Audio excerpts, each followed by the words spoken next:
Commissioner Tarnay? Here. Vice Chair Hall? Yes. Chair Zabriskie? Here. Commissioner Riley? Here. Commissioner Gove? Here. Okay, we're going to do the Pledge of Allegiance now, and the audience is welcome to join us. Okay. I pledge of allegiance to the flag of the United States of America and to the republic for which it stands, one nation, under God, indivisible, with liberty and justice for all. I can't believe you don't know it.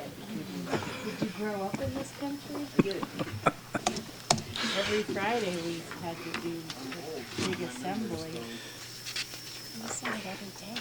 Well, yeah, that, but we did like the anthem and my country is a free sweet land. I made sure of that. Nobody needs to hear me sing. Okay, we're going to start off the meeting with general comments on any item that is not on the calendar for tonight. And what we have is on the calendar a selection of officers and then 3 items on the regular meeting. 2 of them concern recommended amendments to the development code, and the third one is an application for a project amendment. So if anyone would like to provide any general comments to the Planning Commission, they'll have 3 minutes. And what I would appreciate is if they go up to the podium and state their name and provide their comment.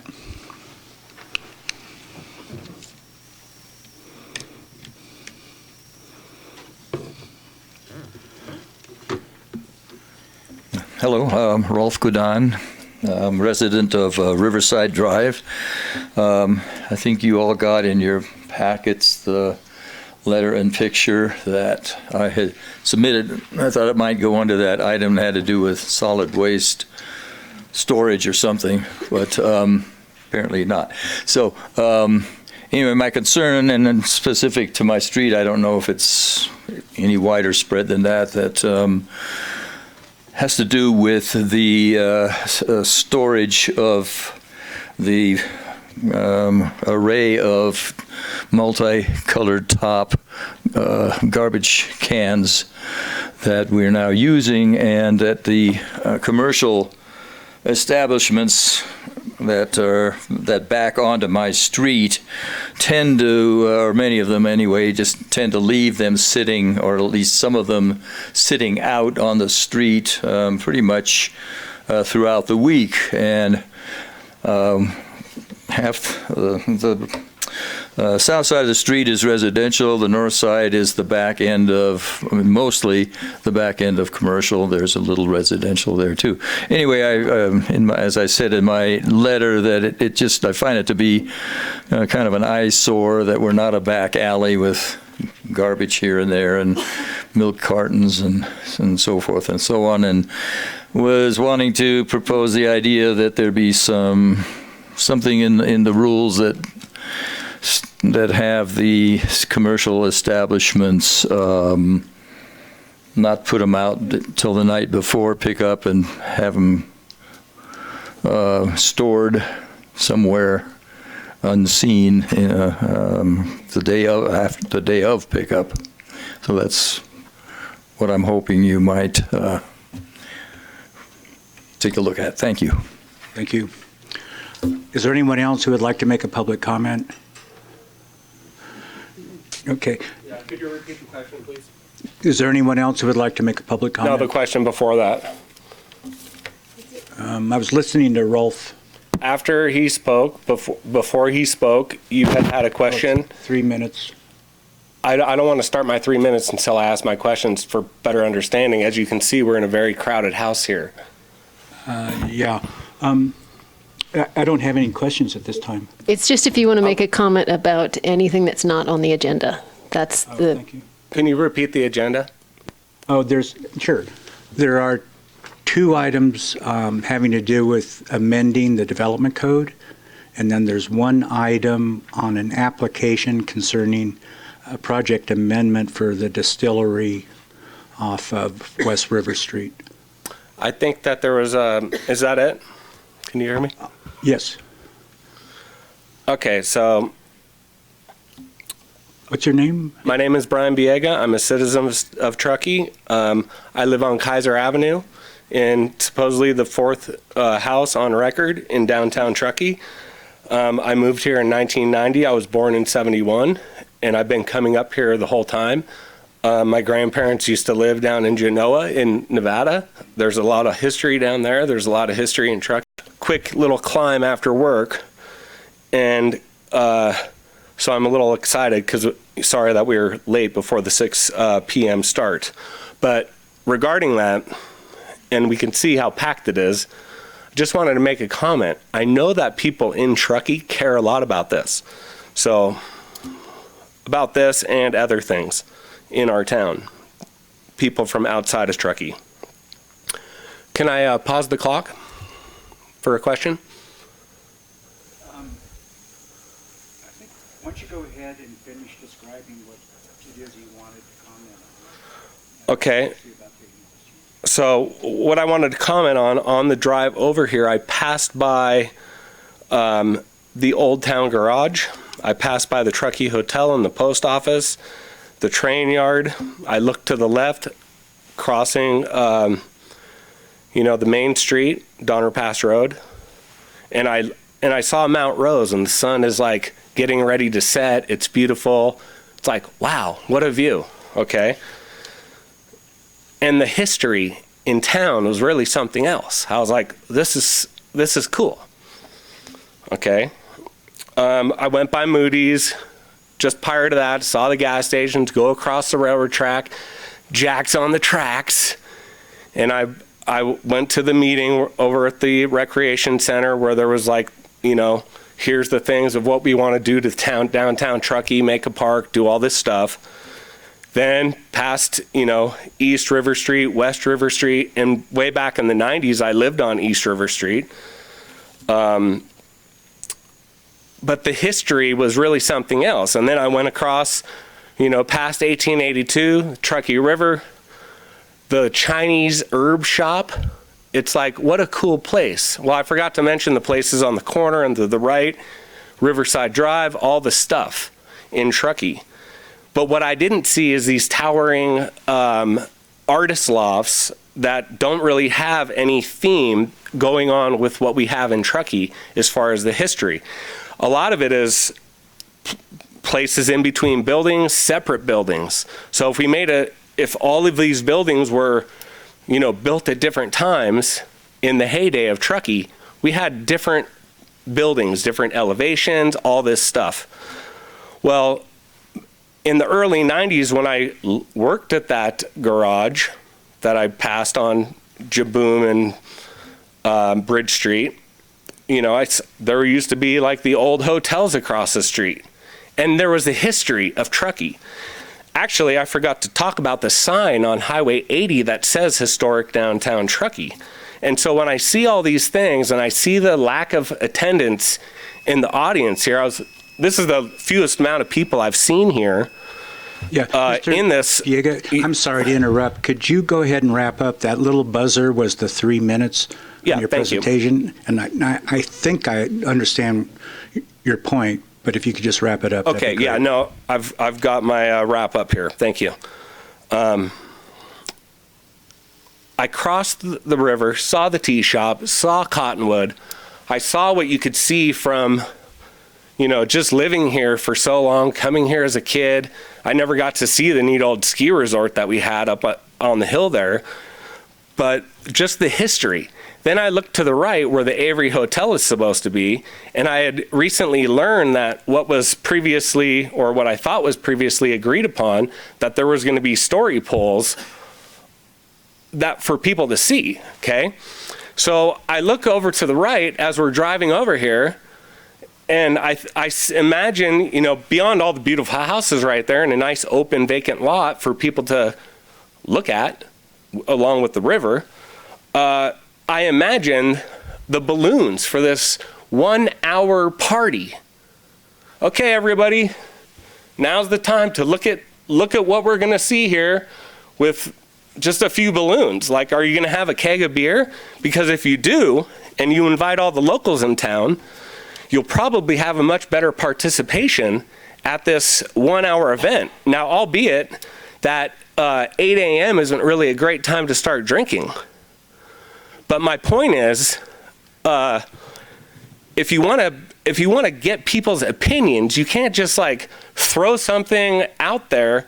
Let's put some balloons up for a half hour or 45 minutes because we got to get back to vote on this thing.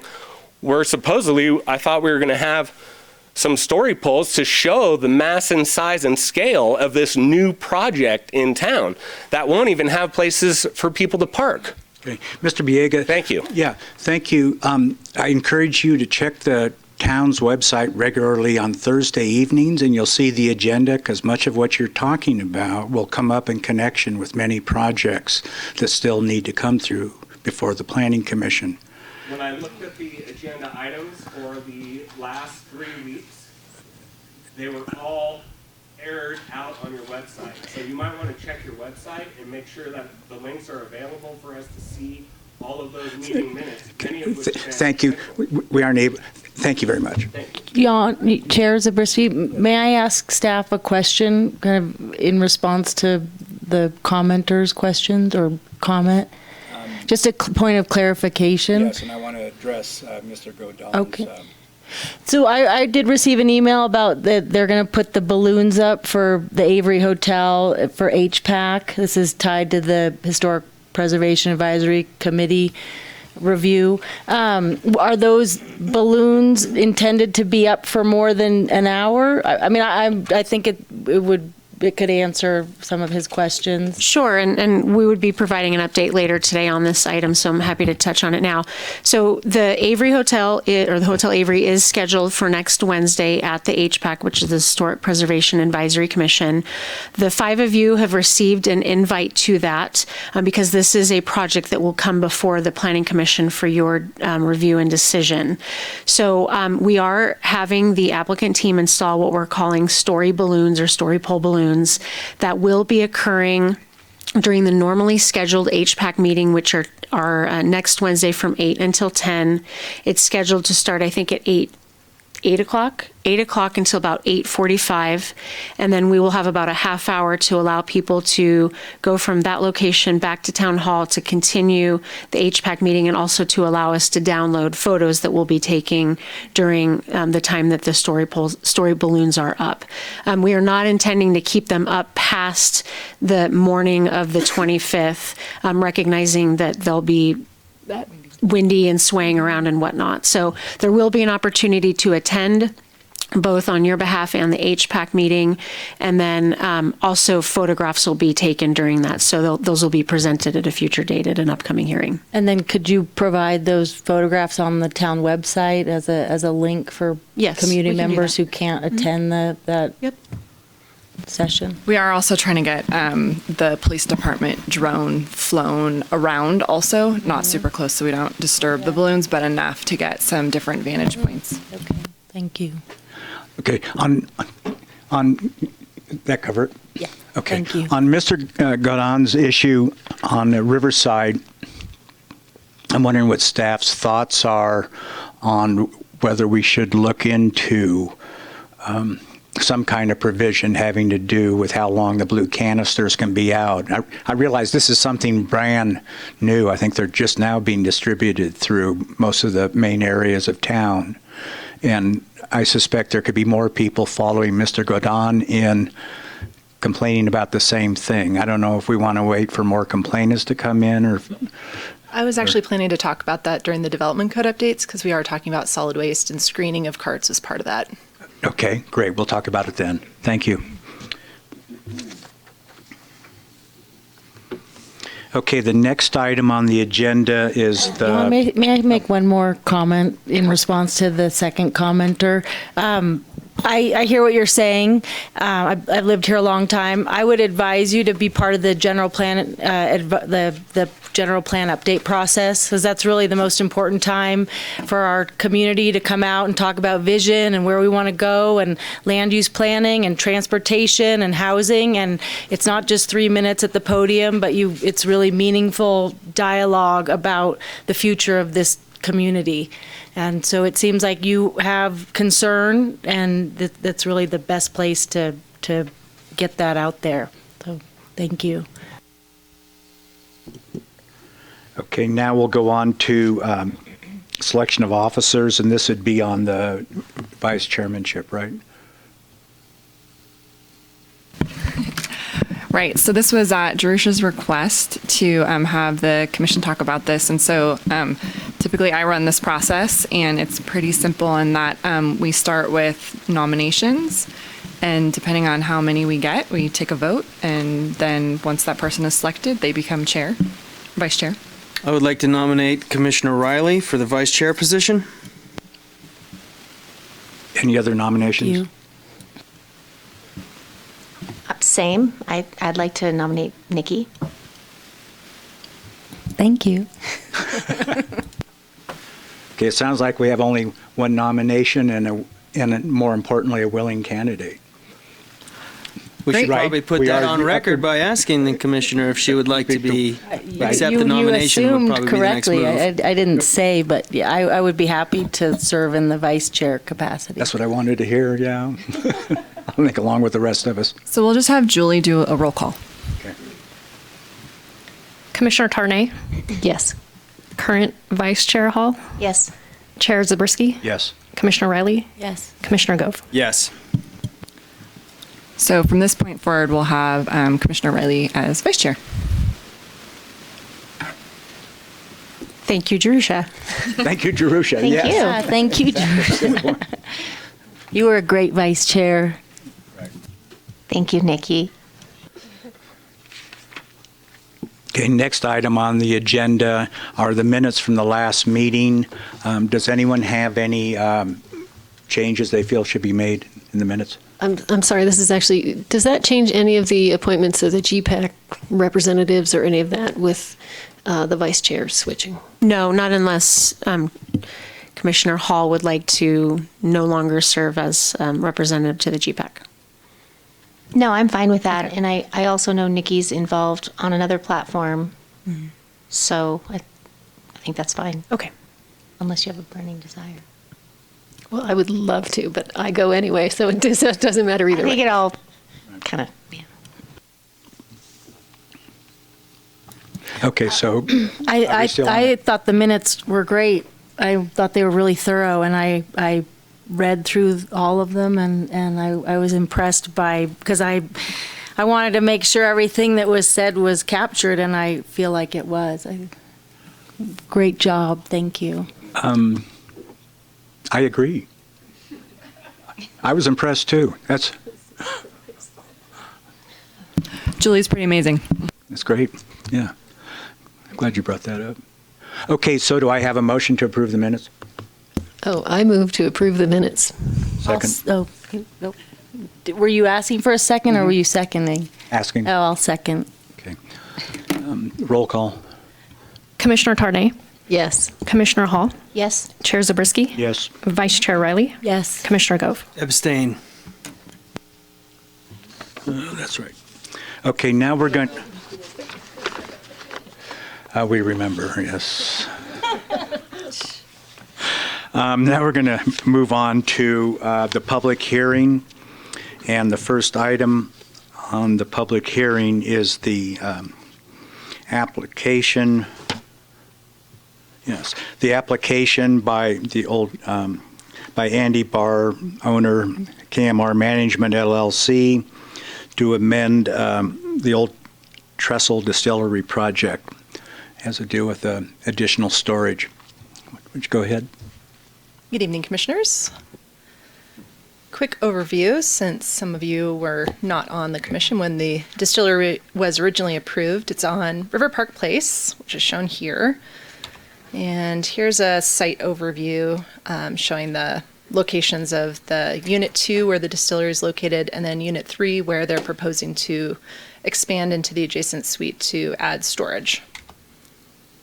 The distillery was approved in September 2015, and that was about 1,900 square feet of floor area, and that included the distillery, which is a small-scale distillery, and that had some storage within the unit where the distilling use takes place. At the time, the staff determined that all of the different regulations that were in place that govern that type of use by the local and state agencies would result in no significant impacts to health or the environment, and that the project was consistent with all the applicable general plan policies and development code standards. The current project proposes to add 2,036 square feet of storage. They're proposing an interior door that would provide access between the two units. It would be used solely for storage. They wouldn't use any of that space to do distilling. And the total floor area with that would be 3,950 square feet.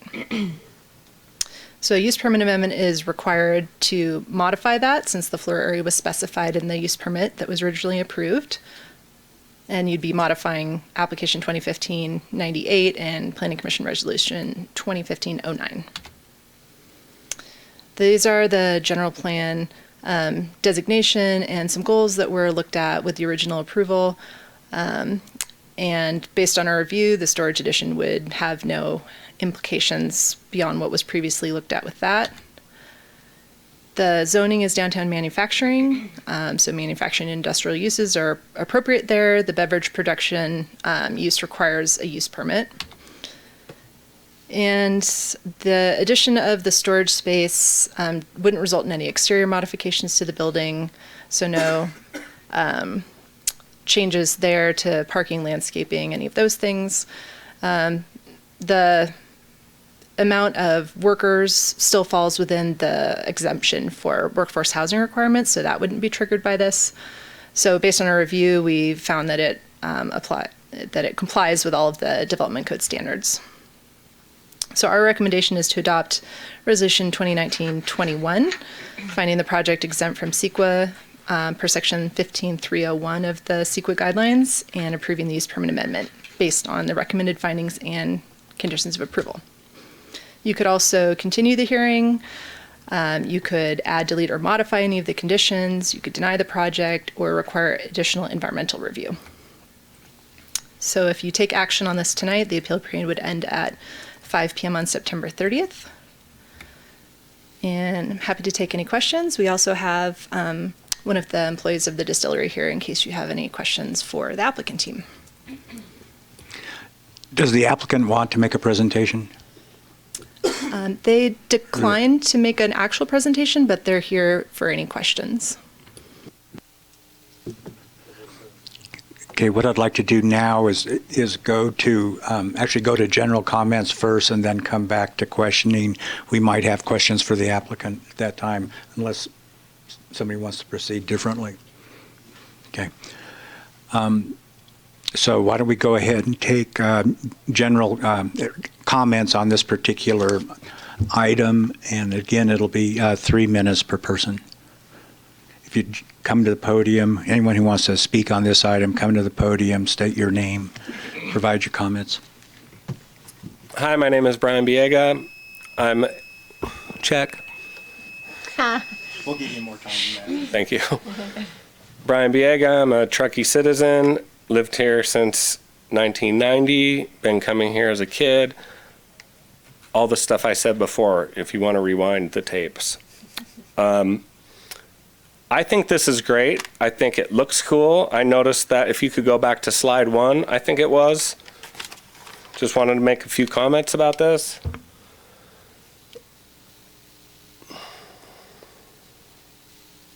Is there another slide before that? Yep. Top right corner of this picture I thought was pretty interesting. You know, there's a lot of historic look and feel to this new business in old historic downtown Truckee. Let me know when my time is up, as you've done many times before.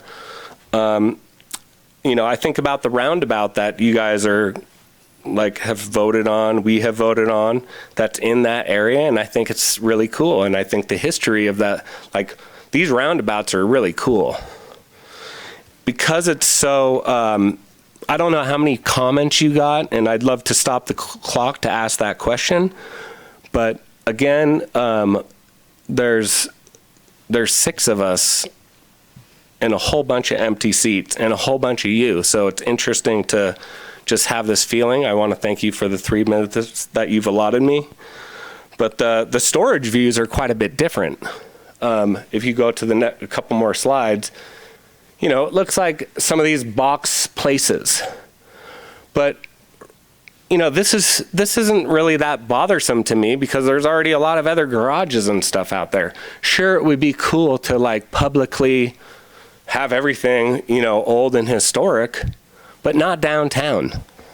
So because I have 3 minutes, I just want to use them up for the stuff that I think about downtown. And how does that impact this area? And because I'm here and there's no one else really speaking, I thought I'd do it. So the DSPA view, if you go back forward a couple slides, and then the external view, it's cool that you're not making any changes. And I think it's great. And I'd like to see more development over in that area. But I'd also like it to be developed in a reasonable way where it's not just all metal boxes and places where they change everything and say they're going to put story poles up, but then not really allow people to even see them. Go onto the website. Are you going to do mass distribution beyond people that have only 500 feet distance from this Avery Hotel or any of the other locations? The railroad, the Jaboom Street residences, et cetera, et cetera. Is this happening over at Coldstream?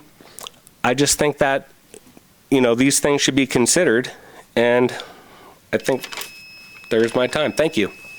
Thank you, Mr. Biega. Is there anyone else who would like to comment on this item? Please come to the podium. State your name. Hello, my name is Erwin, and I just have like 2 questions. One question is, what's the minimum wage for that business that's entering in? And then also 2, can we highlight over what the housing policy, I think it was slide 4, if you could elaborate what that means. I'm not very familiar.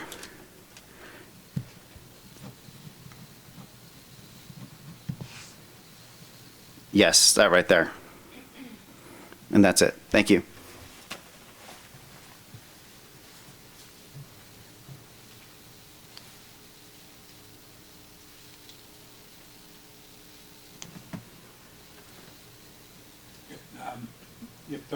If those are all the general comments, we'll now go into questioning by the commission. Does anyone have any questions up here on the dais? I'd like to address the commenter's questions, Erwin, the minimum wage question, and then helping him to clarify the housing, why this project doesn't spark employee housing, if that's okay. Yeah, that would go to staff. Yeah. So in terms of wages, probably he would be better. The applicant. Yeah. Excuse me. My name is Jake Holshoe. I am the master distiller of Old Trestle Distillery. I've been in this industry 10 years, traveled all around the world consulting for distilleries. Many of you have enjoyed and imbibed in. Some you may not have, and that's okay. In regards to Erwin's question, our entry-level salary starts at $15 to $16 per hour.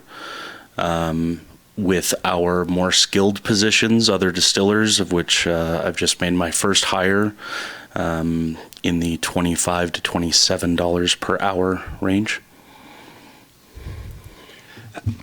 While you're up there, can you tell us, will adding the storage add any employees? No, we're full-time production employees currently remains at 3. My role is primarily administrative with blending. So no additional employees will be needed for this expansion. Thank you. Does anyone have any other questions of the applicant's representative? I do, just real quick. It mentioned, over here, reading this report and then the report from the last time when it was approved, it talked about they were going to try and do the composting and the recycling of the materials. And has that worked out, and have you been able to do that? Absolutely. So our sister company, 50/50 Brewing Company, it has Building A, which is right across, I don't know, you'd call that a breezeway or an alley. We partner together with our composting, and 100% of our grain goes to local area farmers. So that we can keep that. We just got our recycle bin the other day, so we're on it, and so we're complying. And did that work with? I think it was called the 4-shot. Is that what? Were you able to reuse that instead of just disposing that as well? Yeah. So that. Long story short, we have a byproduct of our process called the 4-shots or the heads, and part of our process is inherently to recycle that over and over and over again. That doesn't ever, because we can still recuperate ethanol from that, so it's still a usable product. We continue to process that over and over again, so that doesn't go down any drains or anything. Thank you. And I did have one other question. Previously, where was the storage? Have you been doing a lot of driving back and forth? Is this cutting down on vehicle miles traveled? Yes and no. We did utilize what's currently known as the GC Construction Building, hopefully our distillery restaurant, as storage, and hopefully, knock on podium, that will start construction sooner rather than later. So, losing that to construction obviously puts some constraints. One of the things that we do best is we make a lot of whiskey. Whiskey gets put in barrels, and barrels are large and obtuse and difficult to store. We have a barrel rack system for that. The good news is that we, in our current space, have run out of whiskey storage per space. So it's a very convenient problem to have for the town of Truckee. I have one question. With regards to the recycling bins and garbage, we're going to talk more about later. You mentioned you had your bins delivered. Will you commit to bringing them in, like bringing them out, the either the night before or the day of, and bringing them inside so they aren't left out? Absolutely. Our recycle day is Thursday mornings, so we usually store them on the outside in that alley between 50/50 and ourselves. We take that out Wednesday night and then pick it up Thursday, less than an hour after pickup. So, okay, great. You don't have bear problems or animal problems? I mean, not so far. No, yeah, okay. No. Thank you. There's a couple squirrels, yeah. but I can probably can't lift the lid. Probably not. Probably not.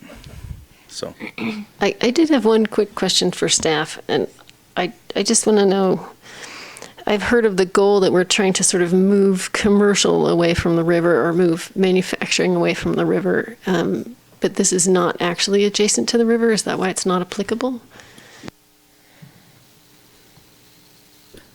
Well, the zoning is downtown manufacturing for this particular parcel, so it is intended to be industrial manufacturing uses. I mean, we've had this dialogue kind of on and off for the last several years. And until the town creates some really strong incentives for relocation, it will be difficult for us to kind of wholesale change this part of town, in addition to the fact we don't have a lot of land that's zoned for manufacturing. And so one of the things that we're looking at with the general plan update is our land use mix and what do we need more of. And so we specifically asked the consultants to look at sort of our industrial and our interest for kind of revitalizing the river and how we can make those pair up. So we probably won't get that information until November, but it's a good start, at least for us, to continue that discussion. Thank you. Okay. Will addition of this storage space require additional heating or cooling or temperature control? All of the HVAC equipment that is necessary was installed prior to us having that space. And so there won't be any additional need No. for... And there's no AC on there. We do have some heaters.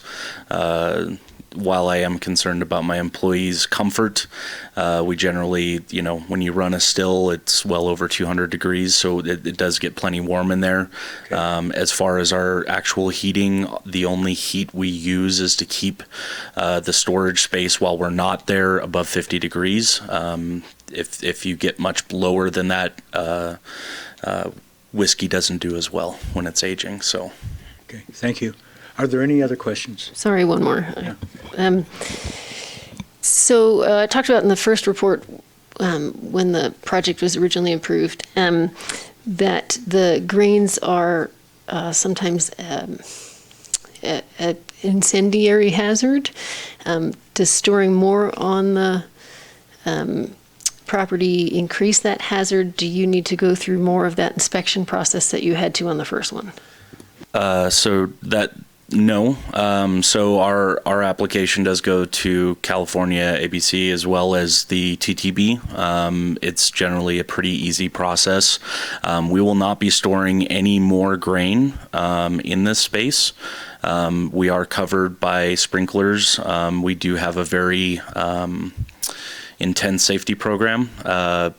I represent our industry on a national level for the American Craft Spirits Association, both on the education committee as well as the safety committee. So that's something that's very important to us. We're having, actually as Truckee Craft Ventures as the parent company, including 50/50 Drunken Monkey and Old Trestle, we're actually having safety consultants come in November, ISTS, Industrial Safety something. But they have on-site safety. They will be writing our safety manuals and actually doing hands-on training with our staff in both the restaurant and manufacturing phases. So I don't believe there will be any increased risk due to us not actually adding any more grain. I actually have to order quite a bit to keep that up at a low volume. So there won't be any more volume. And so it's just that mostly finished product that's going to be stored. Correct. Thank you very much. Okay, I believe we're now ready. I believe we're now ready to proceed to deliberations. Why don't we start with you, Dave? You had the fewest questions. You probably listened the closest to what was going on. Well, my question to the rest of the dais here would be, does anybody have any broad, overarching objections to this, or shall we just move with a motion to approve? Does anyone want to make a motion? Well, I was going to answer your question. No, I don't. And I would be ready to make a motion if others are in agreement. Okay, I'll make a motion to adopt Resolution 2019-21. Do I need to read the rest? Determining the project to be categorically exempt, blah, blah, blah. Approving the use permit amendment. I'm second. I beat you. Okay. I beat you. Then let's proceed to roll call. Commissioner Tarnay, Yes. Commissioner Hall, Yes. Chair Zabriskie, Yes. Vice Chair Riley, Here. Yes. Glad you're here. Commissioner Go, Yes.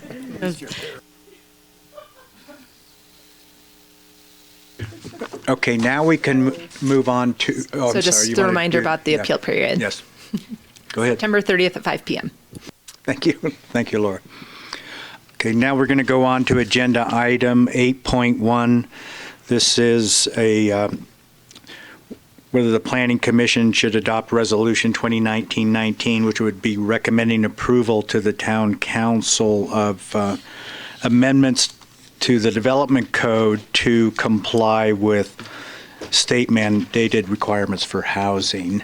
Yumi Don will make the staff presentation. Good evening. Good evening. This item was on your August 20th agenda, but was continued to this date to provide more time for your review. And since I think the agenda at the last meeting was a little intense, so we'll move on.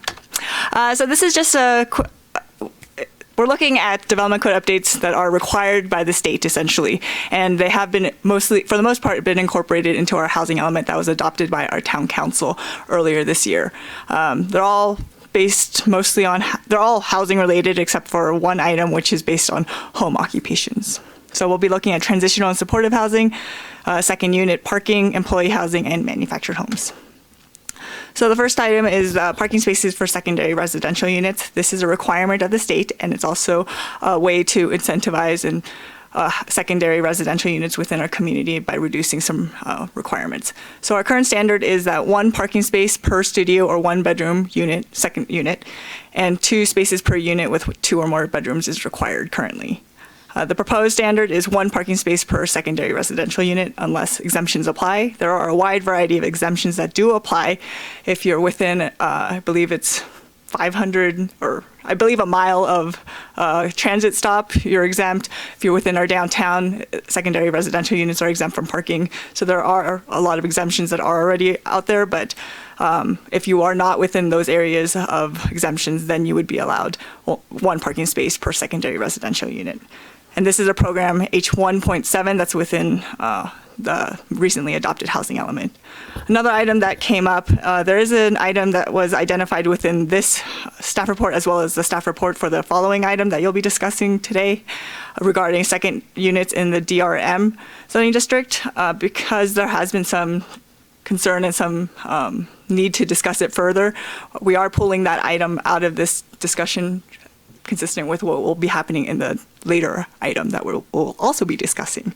So that item is not being discussed tonight.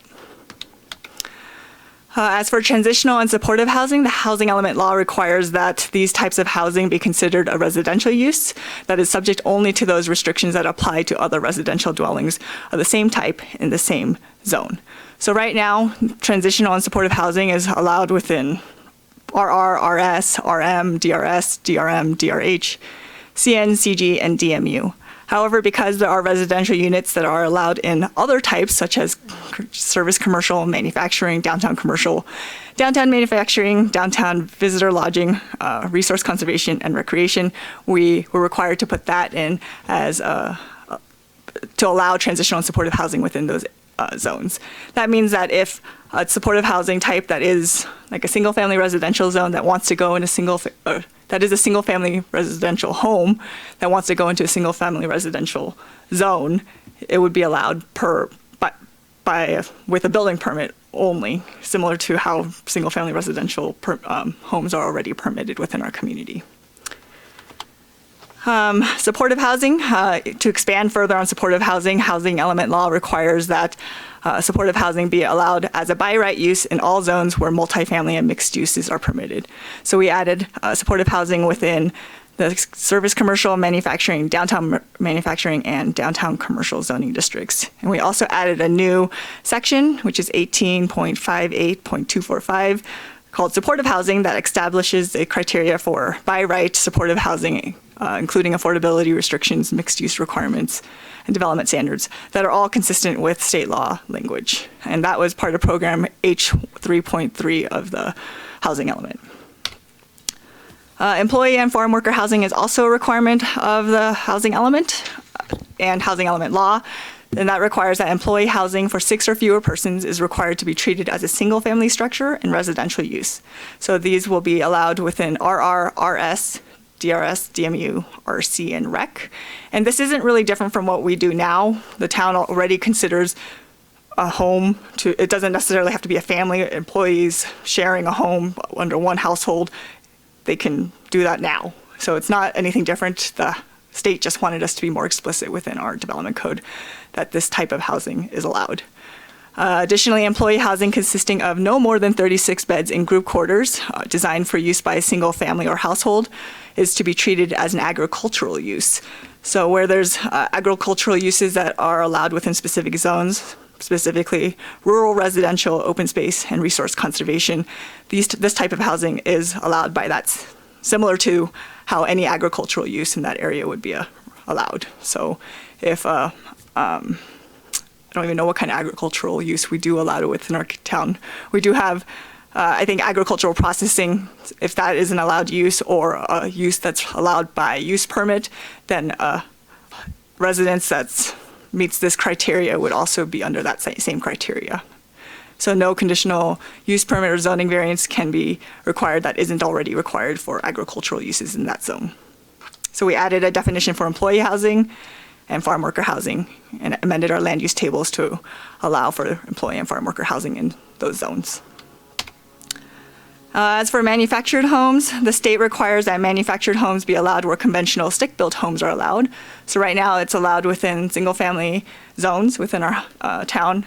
We're proposing to change it to allow manufactured homes within our downtown mixed-use zoning, resource conservation, and rec, since single-family residential homes are allowed in those zones.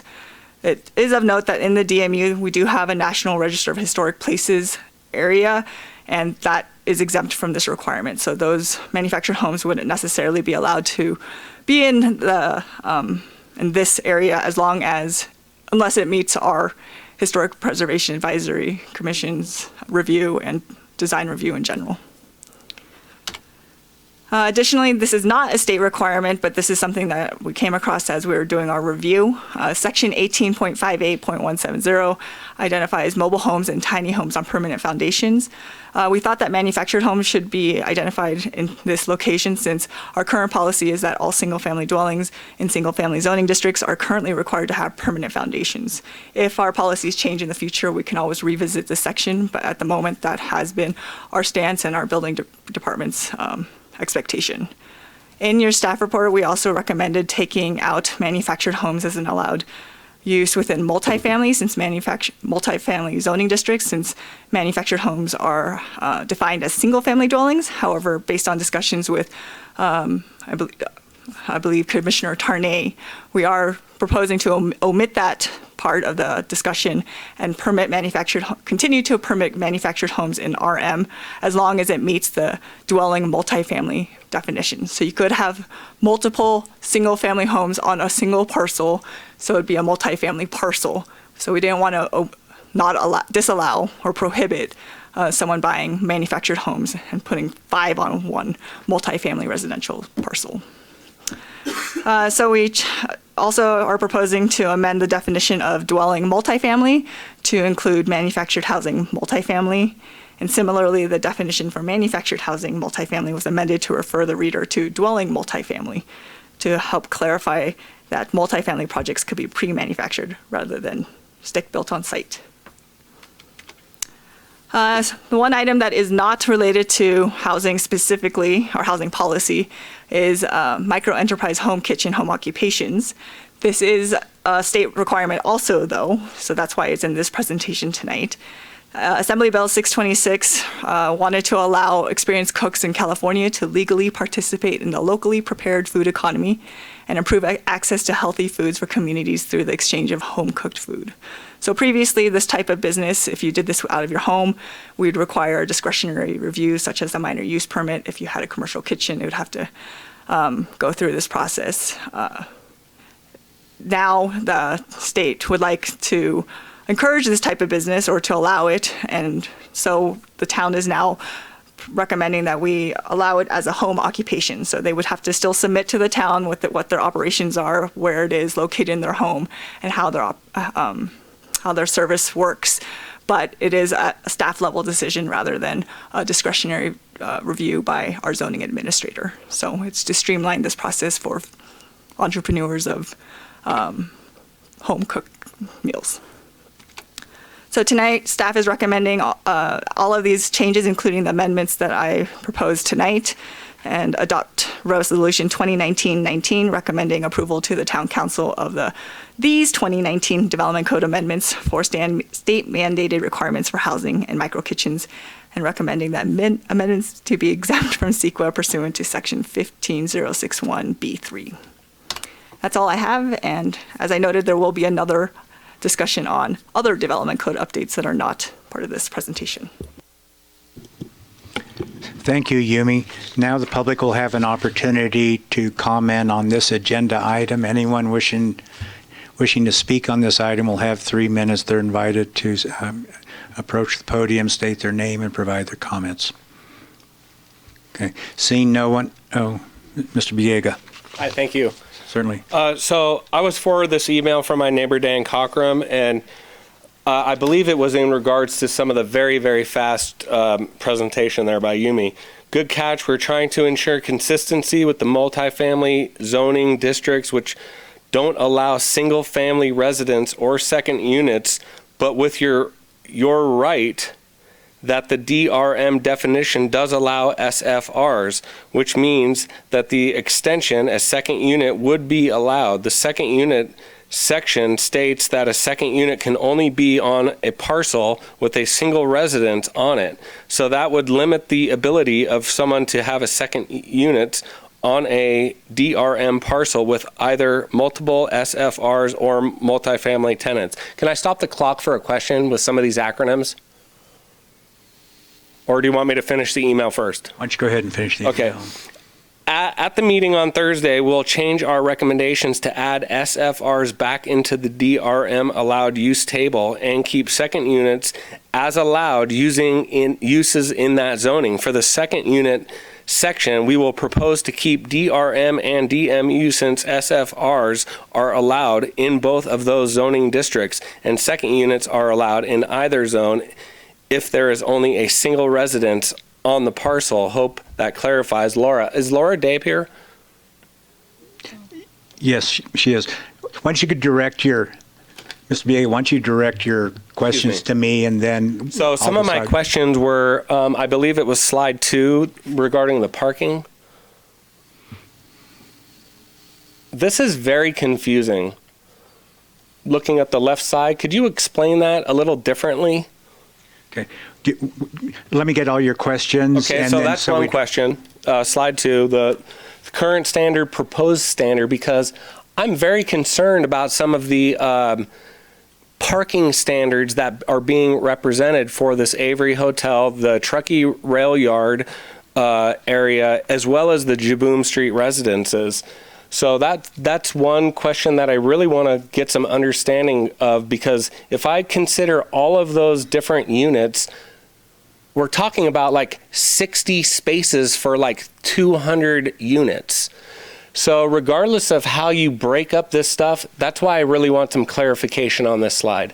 Okay, the second question, So DRM, SFR, and DMU, downtown mixed use. Okay. Single family home, single dwelling unit, mobile home versus tiny home. So I want to understand, I believe I'm in the downtown mixed use area on Kaiser Avenue. Want to understand how those questions, these things that are happening affect me up there on Kaiser Avenue, as well as High Street, because my neighbors, we're all concerned. Okay. Thank you. Mr. Viega. Does anyone else want to make a public comment? Is it Irwin? Yeah. Okay. Can you state your last name, Irwin? Irwin General.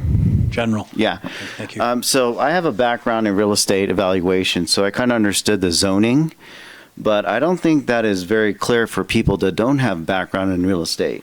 And I think it's very important, especially with the very minimum parking that you see downtown, that if this was for more universal or more easy to understand for someone that's jumping into it, because I think this is a very big decision that's going to require a lot of thought into it. I just see the infrastructure right now. I've only been here for 2 years, and I'm seeing issues. I used to live in San Francisco. I used to live in Oakland. So I know what happens when you have issues and you scale it. And I'm very concerned about if this is not the right thing and it's scaled. Thank you. Thank you, Mr. General. Does anyone else want to approach the podium with a public comment? Okay. Seeing no one, will now proceed to questioning by the commission. Does anyone want to start off the questioning? And my suggestion is we go item by item. Some we can get through quickly, others we may have to spend a little more time on. So we would, and actually I want to make sure I understand which item is being pulled, Yumi? There was a discussion in your staff report about I think it was to remove or to prohibit second units in the downtown medium density residential, which is also part of Laura's next presentation. So, and I think that was being pulled from her presentation as well. So we'll also be pulling it and then in the future we'll ensure that it's only in one presentation. Okay, so then we're starting with parking, is that it? Yes, that's the first item. Okay. Let me just start the questioning on the more narrow issue that I think is raised by both Mr. General and Mr. Biega. As I look at this proposed amendment, it's to comply with state law, and what it does is reduce the required parking from 2 spaces for an additional unit to 1 space. That's correct. Okay. Or no spaces, depending on the circumstances. So it just depends on where the unit is located. And this is SB 1069. So some of the things that that bill includes is that if your second unit is located within, as Jenna said, a half a mile of public transit, we can't require any parking.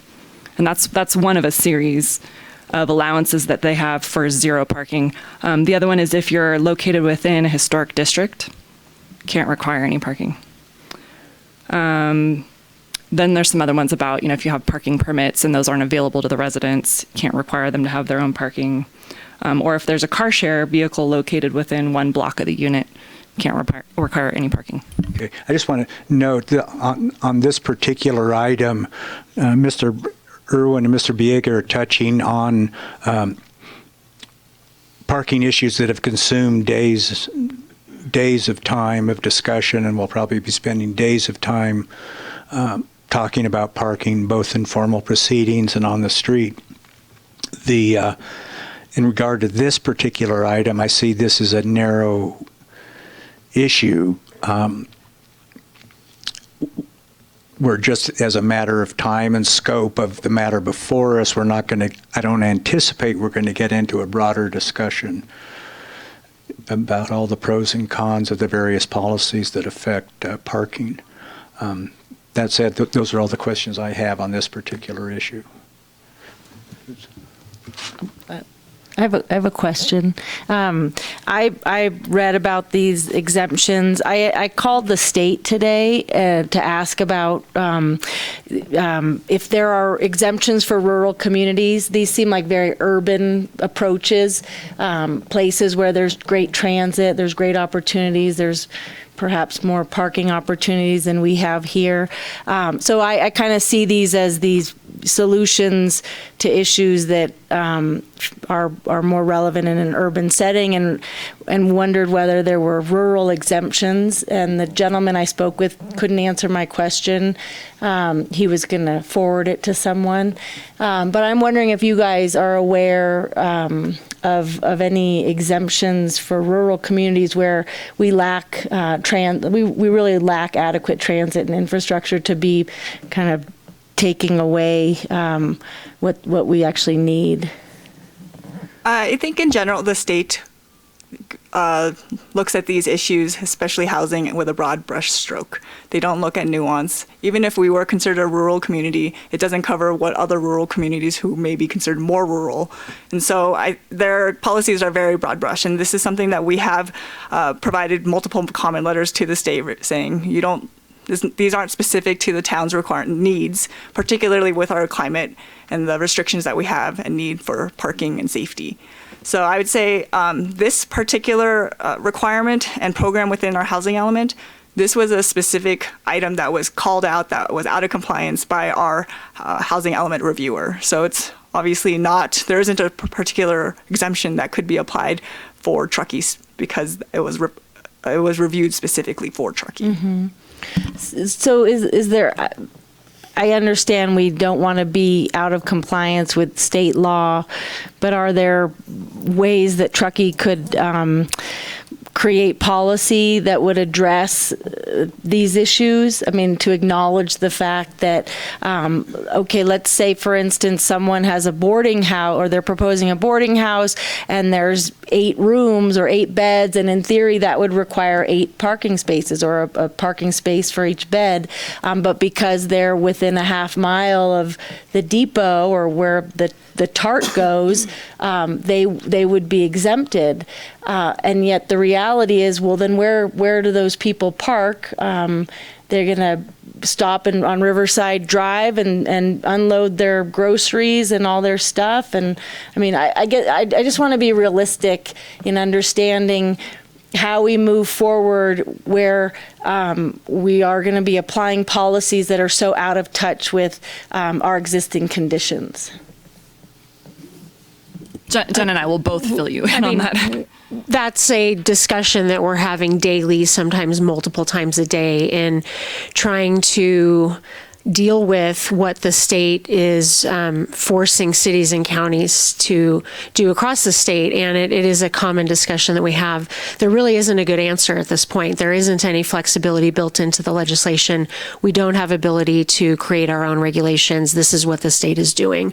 And at some point, we think that it'll come to a head, potentially in communities like ours, where we don't have places for people to park. We don't have a tremendous transit system, and yet we still want to see housing being built in our community, but we also understand that we do need to provide parking in certain areas. So it's a very common source of discussion. So one of the things that you'll see for the October 8th council agenda is a legislative update, and we've asked our lobbyists to give a really strong overview of some of the more recently adopted housing legislation, and then also sort of what's hanging out there still that were 2-year bills that are coming back, because Jen and I just attended a conference and spent quite a bit of that time talking through and listening to other cities struggle with the same issue. And the state is at a point of frustration where they think that cities and counties have not adequately addressed the housing shortage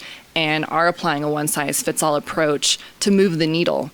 And our sense is that it will work to a point until cities and counties sort of start to not be able to address their own community needs based on what the state's requirements are. And I'm aware of that. I understand all of the issues with the state, their approach.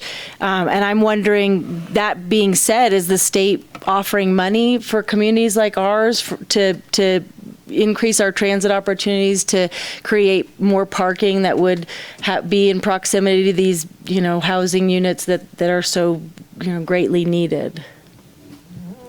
I mean, the state offers certain types of grant programs that can be targeted toward whether it's alternative transportation or transit. We just received notice that we've been awarded the SB2 funds, so we'll be looking at some rezone opportunities. But as with any type of grant, it's a short duration, it's limited funding.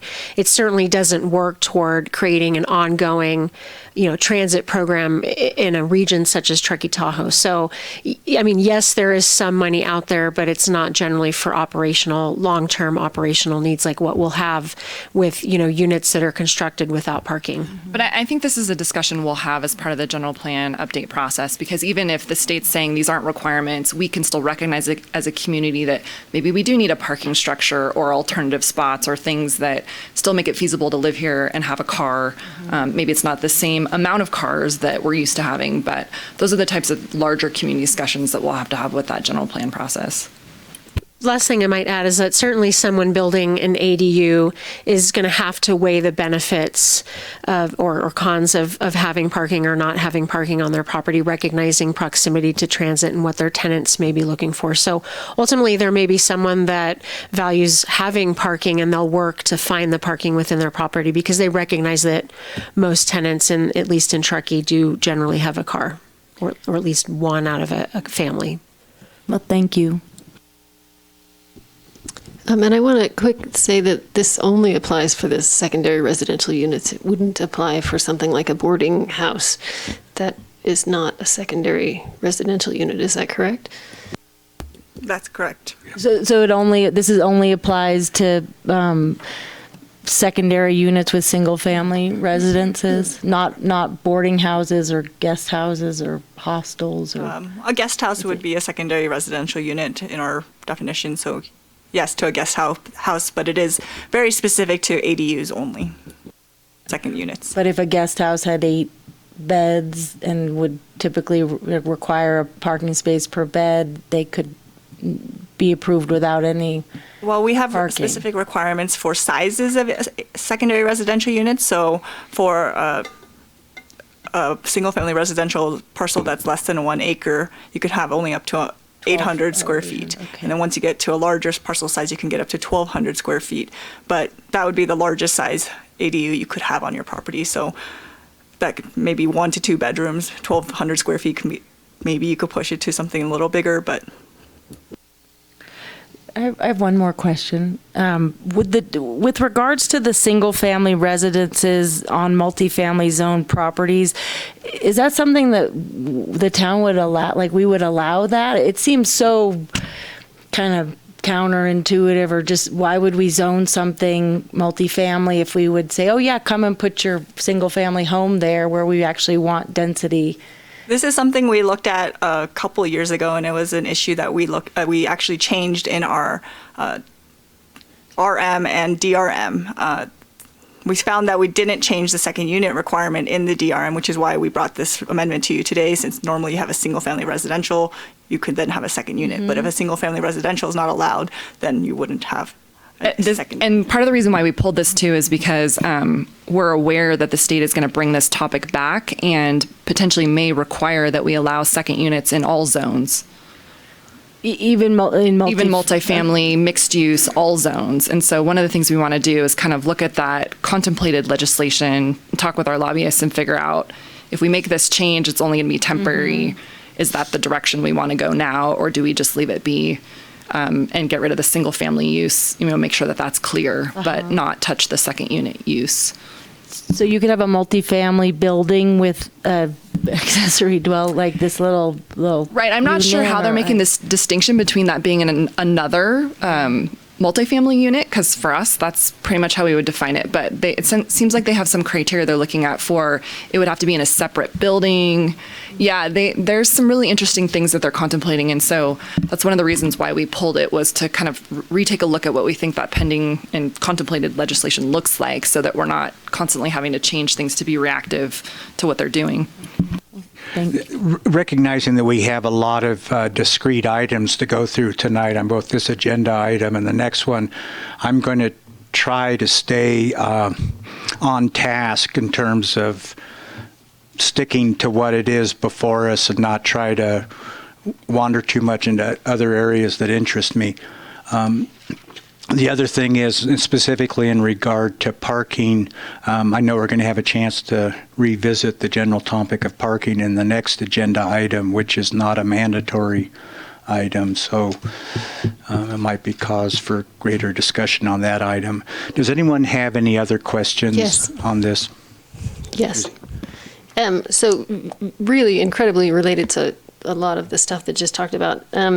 Also related to Dan Cochran's comment. So the DRM is defined as a downtown medium density residential. It is not a multifamily, and the DRM does, in its definition, allow single family units. So are we taking that out tonight? At this time, we're recommending not discussing this item tonight, and we'll just bring it back at a future day. Okay, so I just wanted to address Dan's thing. That was also one of my concerns, and that's why it was pulled. Okay.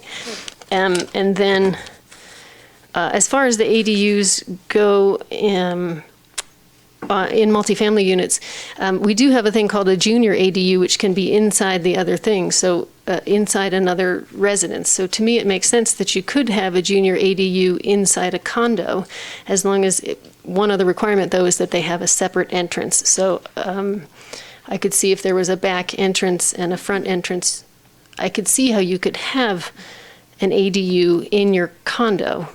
But so that we're not talking about, because we're pulling that for later. So to me, I'm glad we're pulling it, because I had questions about that as well. So just quick things about this. On page 5 of 32 pages of our staff report, why is it deed restricted only for 55 years when most of our deed restrictions in town are in perpetuity? That's just because we're meeting the state mandate? Are you moving on? Oh, sorry. Yes, I was just going to throw all my questions out there, but that was the I'm two ready main to ones. go on to that if everyone else is. Okay. Go ahead, Susie. Start it off. Okay. Just the deed restriction for only 55 years. This language is specifically taken out of the legislation. I believe you could increase it to in perpetuity. I think it's more restrictive, but I think you can do that. We could, we could ask our town attorney if that is the direction you want to go. We could recommend that we look at that, and then if our town attorney says it is okay to change that language to in perpetuity or whatever timeline you would like, we can put that in the future town council staff report. Okay. And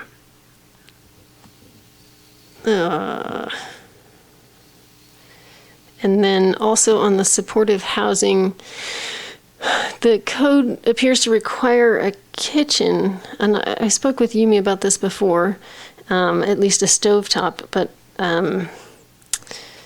I have heard of like Alzheimer's supportive housing where they are required to not have stovetops. Would that impede that type of use? I believe Alzheimer's, it would be more in the line of assisted living as opposed to supportive housing, and would not be within this particular definition. Do you know is there a specific difference between those? I don't know in layman's terms what that means. Well, the supportive and only housing, if it's short. I don't want to take forever on it. I think the supportive housing is for low income with disabilities. The Alzheimer's would be in the nature of assisted living, where you're going to, it's assisted living moving into convalescent care, where you're going to need assistance, a nurse on the premises to administer shots and things like that. Well, what we have here tonight is transitional and supportive. Yeah, transitional would be where... It's temporary, you have to move out. Right, and otherwise it's the same category of people, low income with disabilities.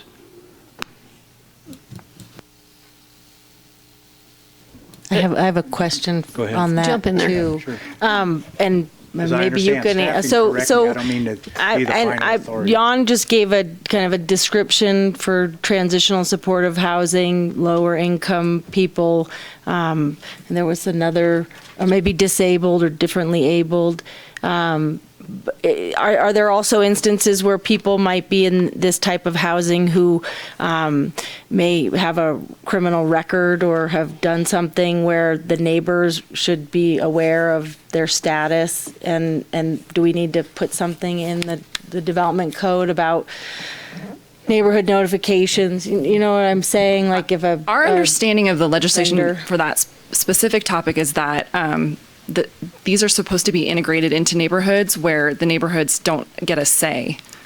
So there isn't a notification process so that they can sort of blend in with the neighborhood. Right, and I think I'm aware of that, but I also thought there are instances where people could or can be notified.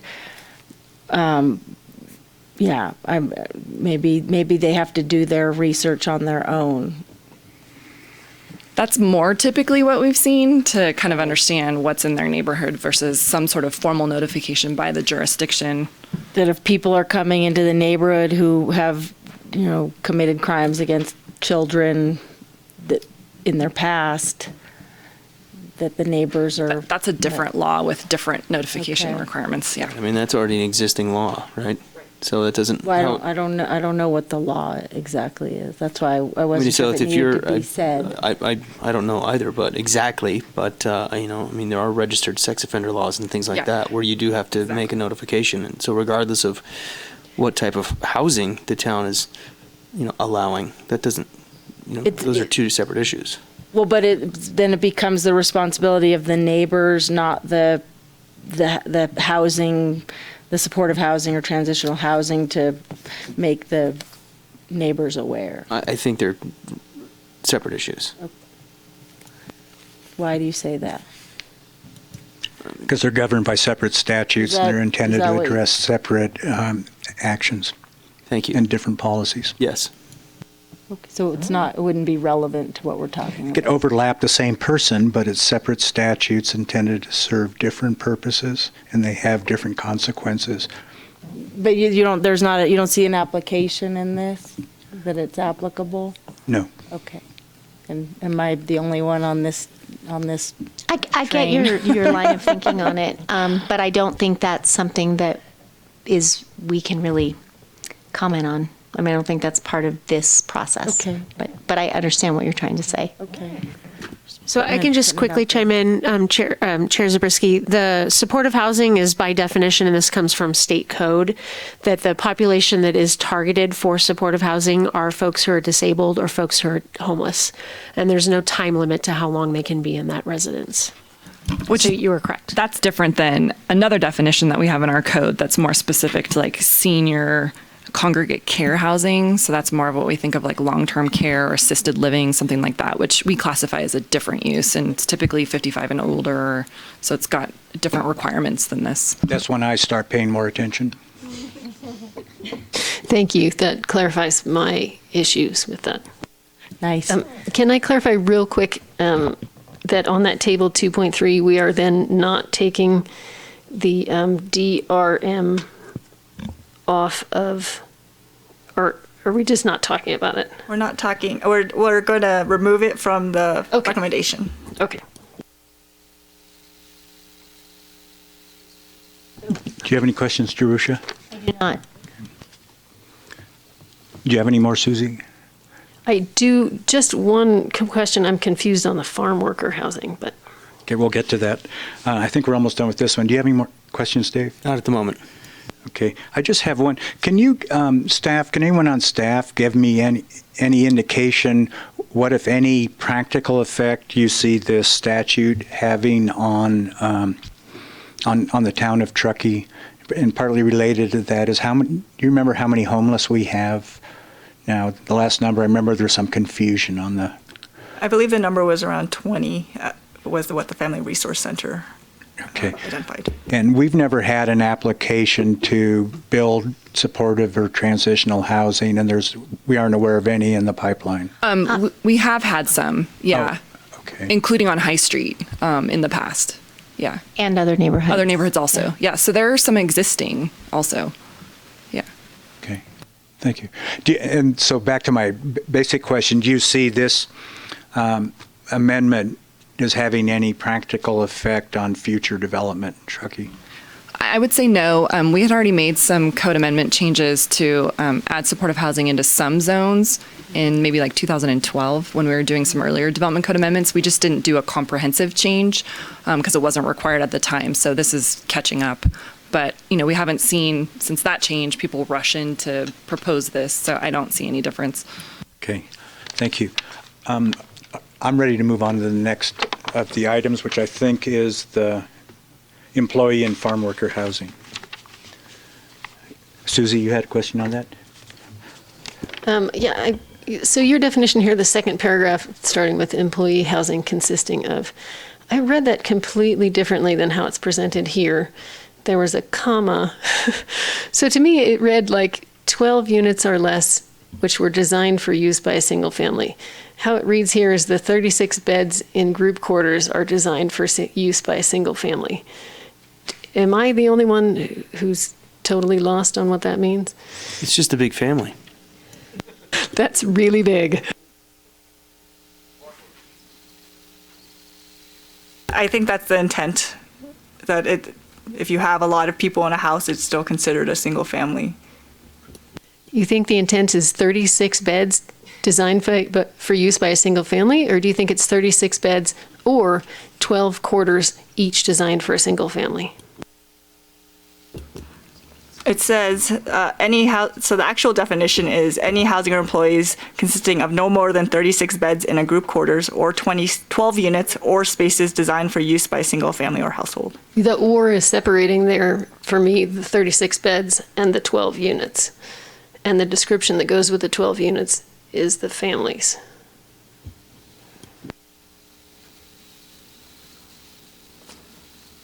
So is your suggestion, if I'm hearing this, that we use the language that Yumi just read versus what's on the screen?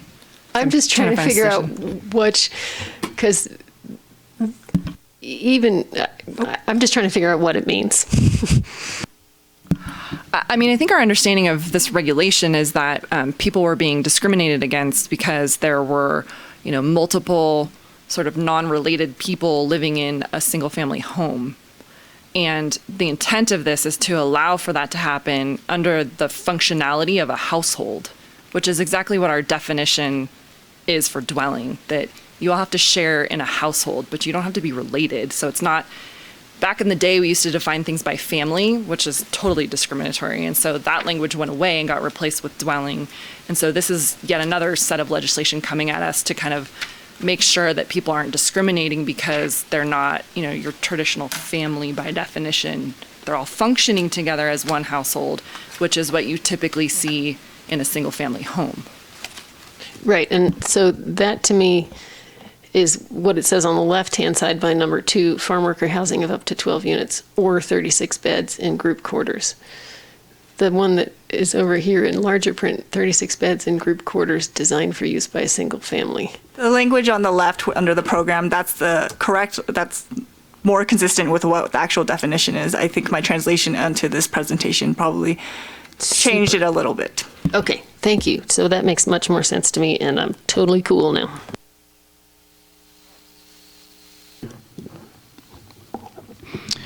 I have just a couple of questions on this item. One is, do we know whether there are HOA prohibitions either in Tahoe Donna or other developments with HOAs that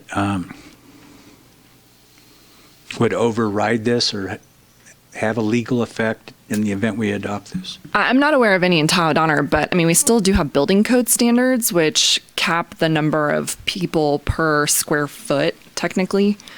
So, that's something that if someone came in and proposed a kind of farm worker housing situation, we would look at that as part of our building review. Of course. And then related to that, it wasn't clear to me whether there's whether we see farm worker housing I guess farm worker housing, employee housing is certainly an issue in this town. In common, at least during the summer seasons, I guess during the winter seasons. On the farm worker housing, it's my understanding that by the end of the century, the climate in this area will be suitable for stone fruit agriculture, that it won't be in the valley. In fact, it's ending in the valley, and by the end of the century, this elevation and slightly lower will be suitable for cherries, prunes, plums, plums and apricots, peaches. Is the town looking at that in terms of housing down the road and farm worker housing? I mean, I think this is a larger issue because we don't have zoning for agriculture currently. We allow some limited crop production in our resource conservation zones, but we're not like a county where they're primarily, surrounded with agricultural lands. And so eventually we're going to have to kind of address that issue if the climate's making it more conducive and more people are interested in buying large acreage properties and doing production, then this will be more relevant probably at that point in time than it is right now. Okay, thank you. Any other questions? Great. So we can now move on to manufactured homes. And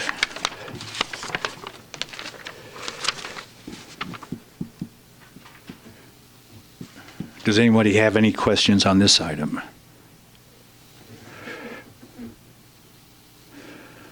Let me just say, it looked to me like there was a page missing in the attachments showing the definition of dwelling multifamily. Just looked like it was inadvertently left out. And then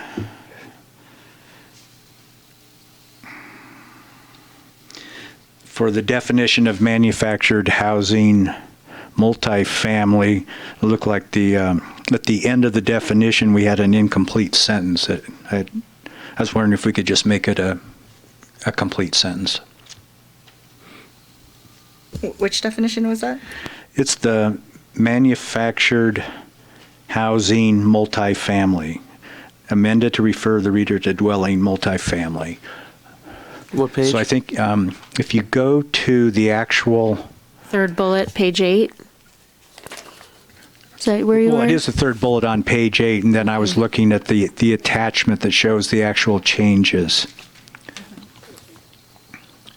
Which is on page 32 of the staff report, right? And thank you. Yes, page 32 of the, if you're doing the PDF pages, 32 of, 32, the last page. And in italics, it says included in the definition of dwelling multifamily. Can we just make that a complete sentence, just for the sake of literacy? Do you have a suggestion?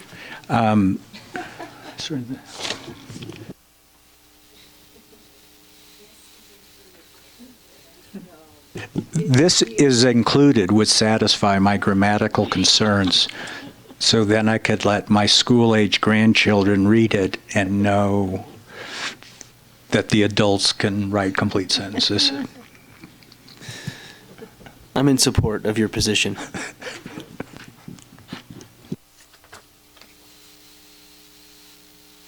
Those are all my questions on that item. Does anyone else have questions on the manufactured housing? Oh, actually, I have one more. Did HPAC review this section? No. Okay. Are you asking the audience also? No.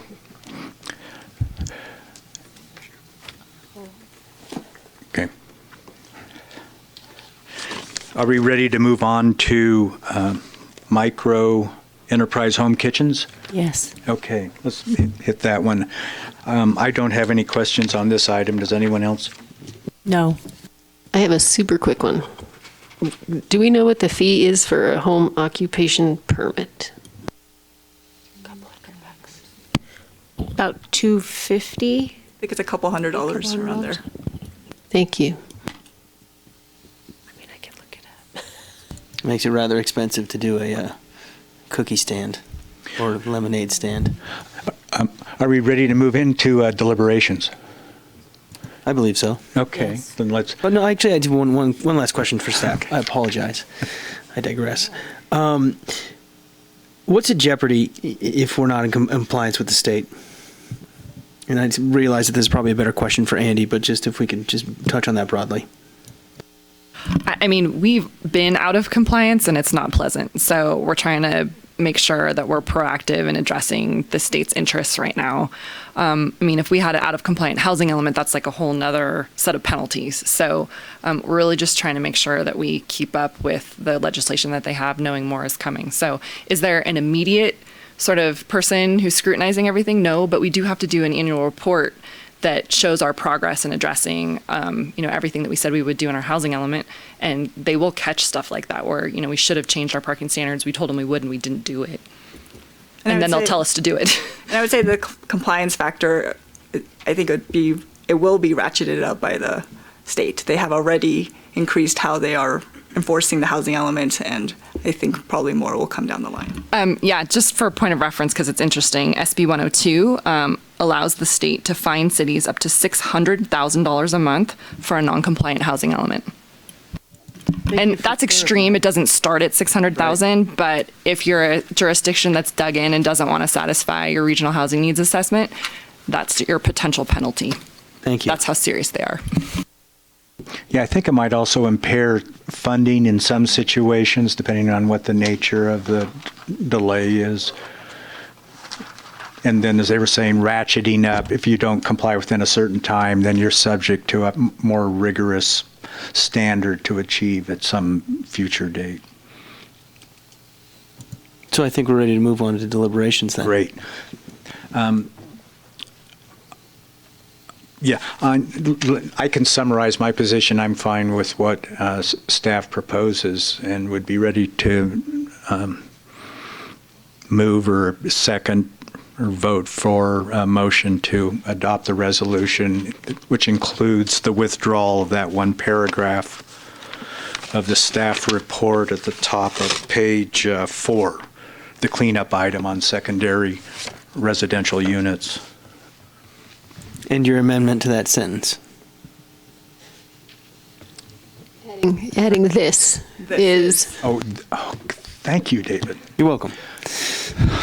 Thank you. I'm okay to move forward as well. Yeah, I'm fine. I move that we adopt Resolution 2019-19, recommending the approval of the Town Council of the 2019 Development Code amendments for state-mandated requirements for housing and micro-kitchens, and recommending the amendments to be exempt from CEQA pursuant to Section 15061B3 with the modifications as proposed. Okay, and those being two is the withdrawal of that first paragraph at the top of page 4 regarding secondary residential units, and then adding "this is" in the definition of multifamily, blah, blah, blah. I'll second. Roll call. Commissioner Carney, Yes. Commissioner Hall, Yes. Chair Zabriskie, Yes. Vice Chair Riley, Yes. Commissioner Gove. Yes. Okay. Now we're going to move on to the last item on the public hearing portion of the calendar. These are additional development code updates. There are 5 altogether, and Laura Dabe will present the staff report.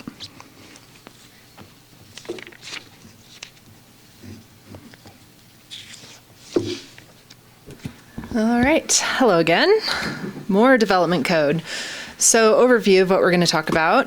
We've got the solid waste recyclable materials storage update, amendments to recorded maps, minimum and maximum density, parking and lieu fees, and special purpose district land uses and permit requirements. As Yumi noted, the cleanup item related to second units will be brought back at a separate meeting.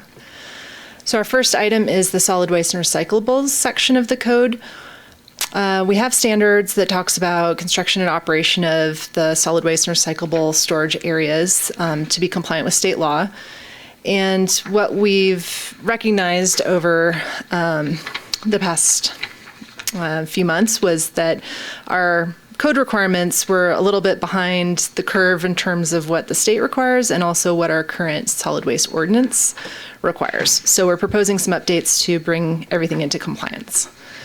That includes new size requirements to be consistent with the dimensions that are required by our solid waste ordinance and the solid waste disposal company.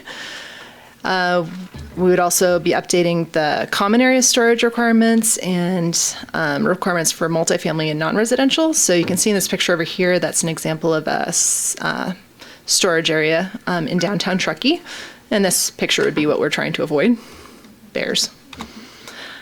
We're also proposing to update the screening requirements for solid waste storage areas. Since when those were devised, they really only looking at dumpsters. And obviously now we have carts, so that's something we thought that we should look at in addition to compost, food waste. There's a lot of different requirements now that weren't originally envisioned. We added some language about in-unit trash compactors, requirements for exterior compactors. That's become more common with multifamily projects, and bear boxes, none of which was in there before. And we added some language for flexibility for projects that have site constraints and have difficulty meeting the standards in the code, which we've mostly run into in downtown Truckee with historic properties. So as was noted earlier, there was a comment submitted about the carts on Riverside. The request was that the carts be required to be stored out of sight except the evening prior to pickup by TTSD and then removed from the street the day of pickup. Our solid waste ordinance actually requires that the containers can't be put out on the street more than 24 hours before collection and have to be removed within 24 hours of after collection. So we have some standards that require when you can actually put them on the street. What we don't have now are screening requirements for carts. So we didn't propose that residential solid waste carts be screened. Right now, we're just looking at the commercial and multifamily projects, and we're also not proposing that the standards be retroactive. So this would be for new development that comes in, they would be required to provide that screening. So our recommendation would be to approve those amendments to section 1830150. Next item is the recorded map modifications. This is something that the commission reviewed a while back. We were looking at how to address situations where a property owner might want to change a building envelope or some other characteristic of a recorded map. Our current process requires an entire new tentative map, which runs into a lot of complications. So we looked at different ways that we could address those situations and came up with the recorded map modification process, which is similar to what Placer County does. That would allow an individual property owner to request changes to their particular property. It would come back to the original review authority who approved the subdivision in case there's any issues with consistency with what was previously approved. And then there would be some requirements for CEQA that are outlined in that draft language. So that would be proposed amendments to section 1898140. Next item is the minimum and maximum density. This is kind of a small change, but it's something that came up with a developer who is looking at our code, and they were very concerned that this section would require them to have increased density based on this dwelling unit equivalent. And what we tried to convey to them is that this is something that we see as an incentive, but not necessarily a requirement, something that we were intending to impose on every developer in town. So we're proposing that we change the language from may from shall, so that it's an optional thing that they can request if they choose. So that would be amending section 1808050. Next is the parking in lieu fees. Right now, the development code allows multiple different options for addressing parking for downtown projects. There's a lot more flexibility in the historic district than there is elsewhere in town. So you can provide your parking on site, you can pay in lieu fees, you can provide parking on a nearby parcel, you can create new parking in this right of way, or you can propose other options through a minor use permit.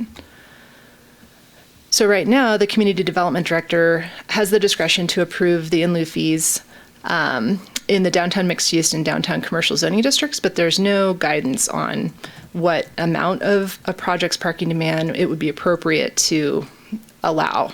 And that causes some confusion for developers because they don't really know what would be considered and what wouldn't. So what our proposal would be is to create some clarity in the code about what we can do at the staff level, what would require some additional review. Right now, the in lieu fee is the same fee that's been in place since 1999, which is about $5,600 per space. That's a one-time fee. And generally, our director has required projects to address most of their parking demand through one of the other options in the code rather than the in lieu fee, because while the fee goes into a fund that helps support downtown parking with maintenance and creating new parking, it doesn't directly address the impact of a particular project's parking demand. So we have tried to work with developers to provide as much of that through actual parking instead of using the in lieu fee. So what we're proposing is that up to 25% of the parking demand could be approved at the staff level through an in lieu fee, and that if a developer wants to ask for more than that, then we would recommend that that comes to Planning Commission for your review. So that would be making amendments to section 1812070. And our last discussion item is the allowed uses and permit requirements for the special purpose zoning districts. If you look at the code, all of the PF zoning district has a lot of different uses that are required to only be operated by a public agency. And really, we think the original intent of that was to prevent commercial uses on public property. So one thing that's come up recently is the regional park. They're looking at doing a master plan, trying to figure out what types of uses would be appropriate there. And there's been some interest in looking at whether a library or museum would be appropriate there as part of their master plan process. And right now, that wouldn't be allowed to be run by a nonprofit. It would have to be operated by the town, which obviously we don't operate museums. And if a library was to be not operated by Nevada County, but by another nonprofit, then that currently wouldn't be allowed either. So we're trying to have some flexibility for those types of uses that are being considered by the rec district as part of their master plan, and add some language that would require the town to approve the nonprofit to ensure that that's operating as a true not-for-profit operation and not a commercial use. So those amendments would update 18-16030, Table 2-10. So our recommendation would be to adopt Resolution 2019-22, recommending approval of the Development Code amendments and recommending that they be exempt from CEQA pursuant to 15061B3. So that's the end. We can go back through item by item if you want to ask specific questions. Thank you, Laura. Now will be the one opportunity that the general public has to present any kind of oral comments on any of these items under this agenda item. If you'd like to make a comment, please approach the podium, state your name, and you'll have 3 minutes.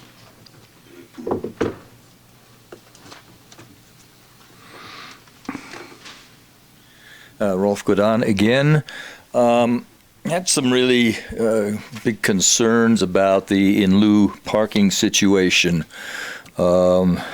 I think it's hugely complex, and especially downtown, we've got some new projects coming up, the Avery and the Jaboom Street projects, and the in lieu fee thing just seems to keep exacerbating the parking problem. And so I'd like to see that. I think what I'd like to propose is that item be pulled off and that it be put into a public process so there can be some really public input discussion on it. I think it's been a long time huge problem, and really needs to be addressed, because we've got some projects just sitting there. In the Avery is getting close, and they've got a lot of parking lacks there, and I think it really needs to be examined very carefully with some more creative solutions than what we've been doing. Thank you. Thank you, Mr. Gondon.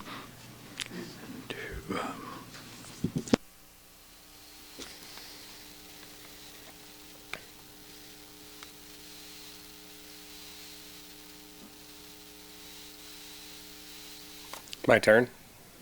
Please go ahead. Thank you. So there's a lot of stuff that you guys covered. Sorry to interrupt with my time when it would be appropriate to question some of these things. Lots of stuff to go over. Slide 2 of the parking, way back. One of the questions that I had about the density of the addresses, can you go back to the housing section with the,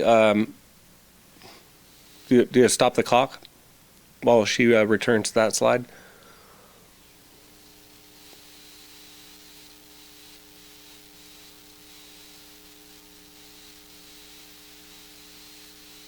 Is that what you're thinking of?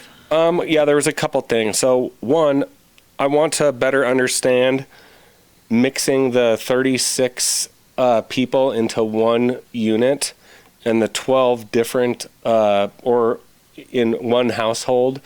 That was one concern. Another concern was the removal or the inability to have something be historic if there's a secondary dwelling unit.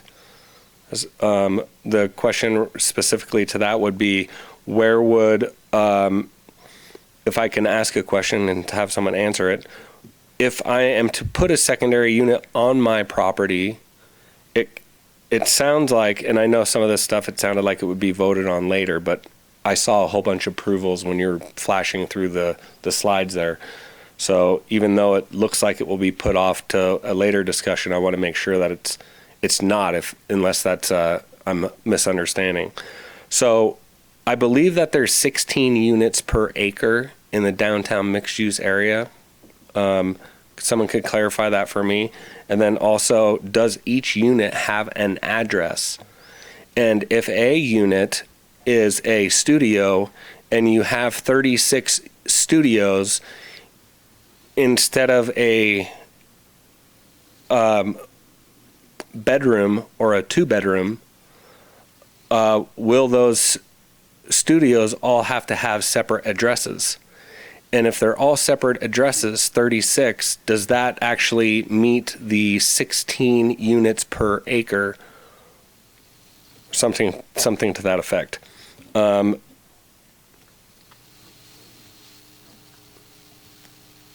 then another one was slide, I believe, 2.6.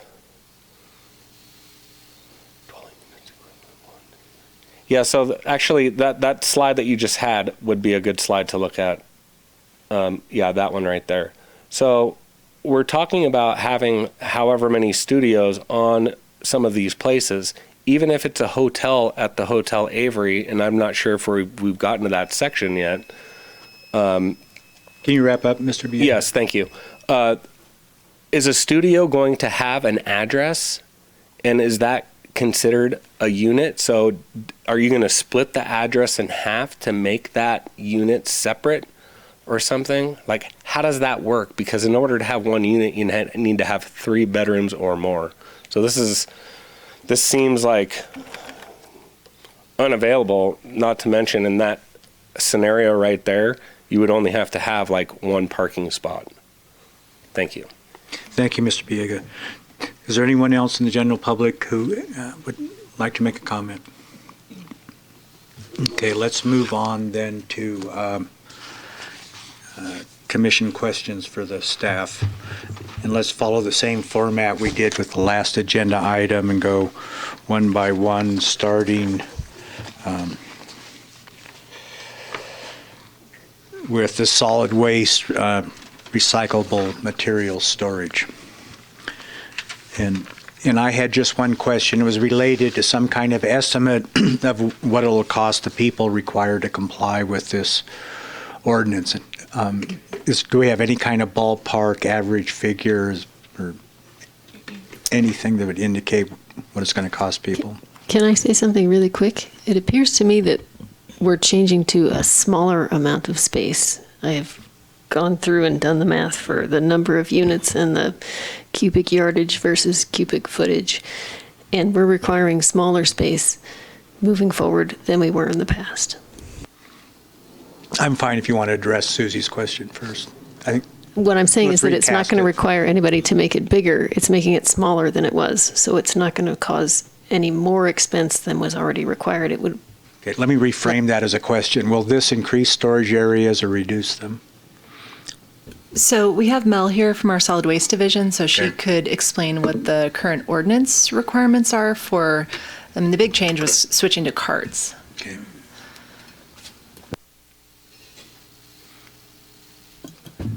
Hi there, thanks. Thank you for coming.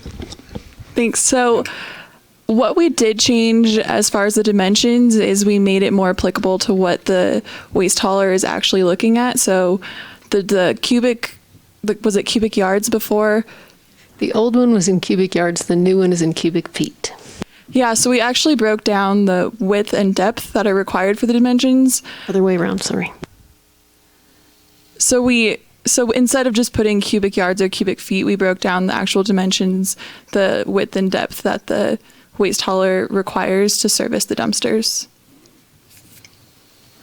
Okay, so will the storage area be larger or smaller under the amendment? So Yes. I don't recall if the what the previous dimensions were. I do know that the current dimensions will specify space for recycling carts and provide the proper width and depth for the dimensions. I'm not familiar with what the previous listed dimensions were, but they were not applicable to what the waste hauler is actually looking at.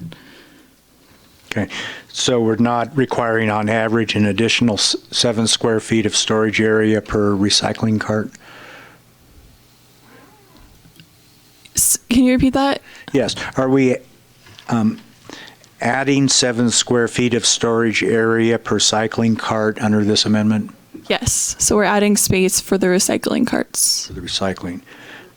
And then for the solid waste, are you aware of any change in square footage? So I don't think we were really looking at it as size to size comparison. It's really about the dimensions of the storage area that it needs to be to accommodate both the carts and the dumpsters. That's what I meant, area. I'm sorry. So the dumpster dimensions shouldn't be changing. The dumpsters' sizes are staying the same. And so they're the same under the amendment. I'm looking at inside clearance required. I'm seeing what is being proposed. I'm wondering how that compares with what exists.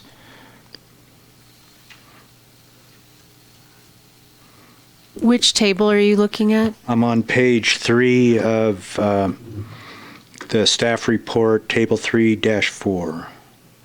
So the old requirement was for up to 10,000 square feet of floor area, you had 162 cubic feet of storage area. And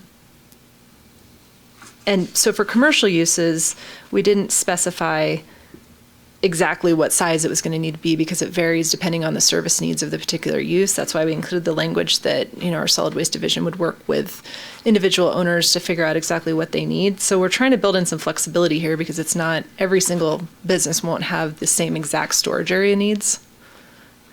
Does that help? It helps a little.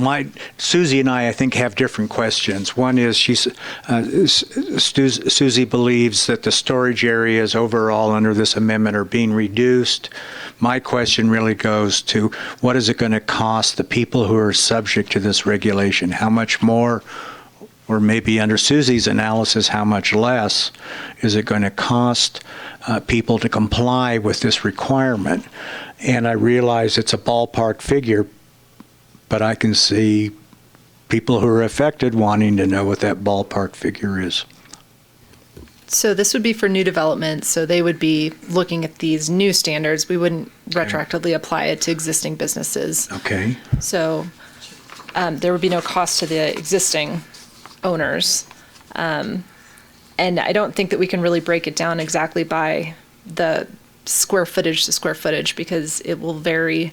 But like Mel said, the size of the dumpsters isn't changing. There might be some additional space they need for the carts if they have to have food waste carts, for example, for a restaurant. That wasn't required before. So we basically showed what the dimensions needed to be for each of those things so that someone can figure out by looking at this what they actually need. Okay.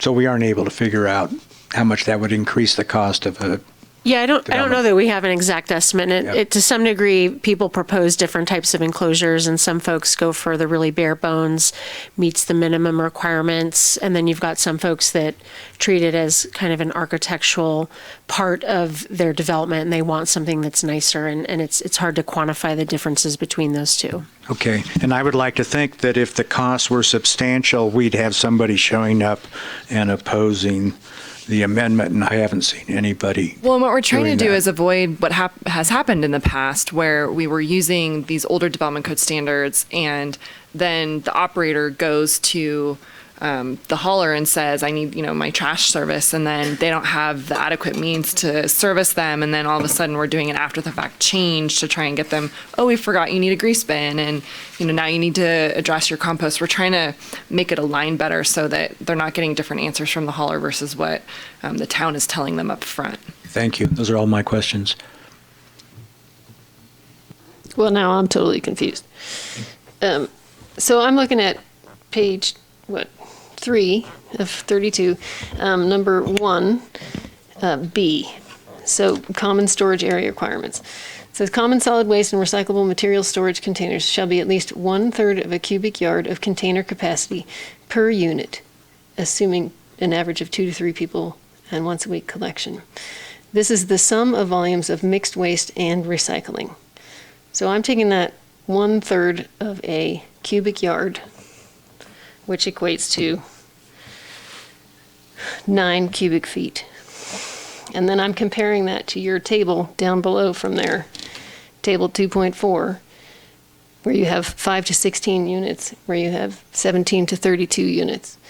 So if I took 5 units and I did 9 cubic feet per unit, you get 45 cubic units, which is much smaller than 162 cubic feet, 162 cubic feet. And then I took, the next size up, I did 16, 17, and 32. And these are all smaller. So if you think you're increasing the size, something is not right about your writing of your regulation here, because this is clearly showing it is required smaller. It's not requiring bigger.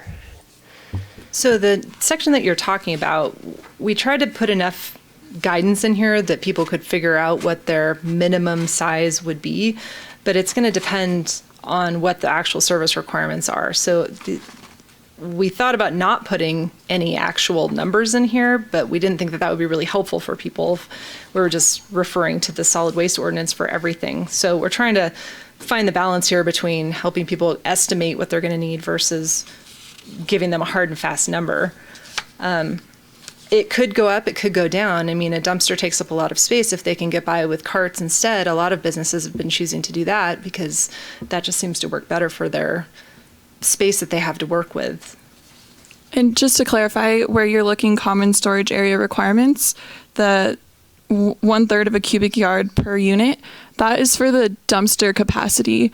And the table we're looking at is the storage requirement. So the dumpster capacity is the dumpster itself, and the storage area requirement is a little bit larger because Is they the need some area extra around it. space to maneuver the dumpster in the storage area. Excellent. Thank you so much.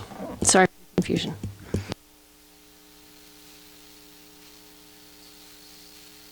Jerusha, do you have any questions?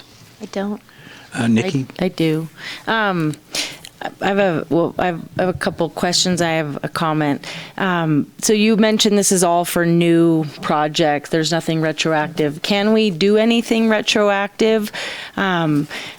I worked on Jaboom Street for a long time. That alley is a mess, and I would love to see enforcement, a way to contain the garbage, screen the garbage. I'm aware that projects have been approved in the past where garbage, specifically with restaurants, food waste was kind of an afterthought, and we end up with dumpsters on Commercial Row in front of nice architecture, which signals to me like, oh, oops, we forgot to talk about this. And then issues that Rolf is bringing up, where it, to me, makes perfect sense as we move forward. As we learn how to deal with things better and better, we could kind of enforce some of these new rules and make retroactive requirements. So, I mean, can we make a recommendation to the town council that older businesses, such as the ones that back to Riverside Drive, or, I mean, businesses in general need to, bring in their receptacles within 24 hours of garbage collection? Well, bringing in the garbage receptacles within that time frame is already a requirement that's in the solid waste ordinance. But I think was that just for commercial? That's not residential? Or That's the standard for all carts, is that right, Mel? To bring them in within 24 hours of pickup? Yes. Okay, so what Rolf is experiencing are those people are at odds with this ordinance, and so some enforcement would take place. So generally, we don't have enforcement. We have compliance, and we have one compliance officer, and she is not necessarily focusing on someone left their garbage can out because it's not a life safety issue. However, she has a good neighbor approach that if she's in a neighborhood and notices something, then she'll generally say like, hey, I noticed you've been keeping your cans out. If you put them back against your house, that's a good neighbor. And So she's doing that one-on-one, and I think that our recycling crew is also doing that too, because they've had outreach with the commercial businesses one-on-one, all 300 and whatever number of them, to get them up to speed on the state's requirements for how to handle all of their trash and recycling and compost. And so we find we just have better success when we kind of take this good neighbor approach, and not that we're guilting people, but it's really just like, would you want that next to you type of approach. And it's fairly effective. What's her bandwidth for that, though? I mean, I know she's fairly busy with being the one code compliance officer. Like I say, it's usually when she's out doing something else already. So she will tell people, I mean, initially it was with the green bags. People have mountains of green bags, and she would do the same thing. Like, hey, you can't leave these out, think about how much people have to look at these when you're only here 2 weeks out of the year, and you stockpile them and leave them, and was equally effective at getting people to kind of understand that that's just not being a good neighbor. So right now it's, if she gets a complaint, then she will reach out, but we haven't had a ton of those. And then it's sort of whoever's got capacity. Recycling's doing some of it on their own. Sometimes the hauler will say something too. So it's generally people are being pretty good, because they don't want to look at them either. So the few situations we have, like I said, she's just trying to, educate them, get them to understand that they're being, maybe not as good of a neighbor as they should be. And the question about retroactively applying the standards, I mean, typically when an existing building comes in for change of use, at that point, we would look at their solid waste and bring them into compliance. I'm not sure if going and telling every business they have to meet our current requirements. That's not typically how we, operate when it's a new code standard, since they are already in operation and they were approved under a previous set of standards. But we have had businesses who have self-realized that their trash is a problem and have come up with their own proposals for solutions to us, where they're able to tuck something underneath a deck or create some screening, and we encourage that. So I know that recycling's been doing that. In addition to explaining sort of what our regulations are, is kind of talking to them about the options. It's a little different downtown because the space is limited, and the Jaboom issue specifically is a much broader conversation that's going on about having shared cardboard dumpsters and compactors and other things that would be communal. So that will likely get talked about or touched on within the downtown specific plan update, at least for now. And then as we're having those discussions, trying to figure out where those communal locations could be. So it's a much bigger topic, and you sort of have a town team who's focused on that. And that's sort of their primary role right now, is to kind of work through these issues as things transition.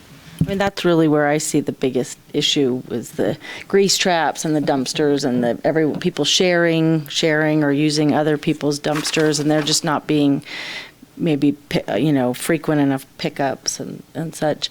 And then my other question, when you're doing a review, let's say for a new restaurant, is this at the front end of the conversation? Like, okay, you're proposing this design, and then where are you going to put your waste, your garbage, your recycling, your et cetera? Yeah, we've actually worked with the solid waste division to update our preliminary application to require solid waste to be something that's looked at, and have people work with them when they're in the initial stages.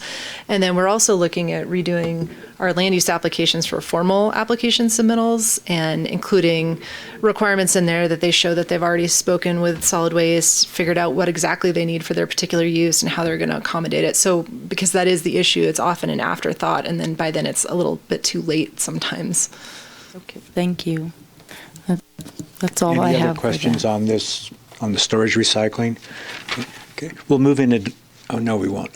What I'd like to do now actually is, we've been going for more than 2 hours, like to take a 5-minute break, and then we'll finish up the 4 remaining amendments.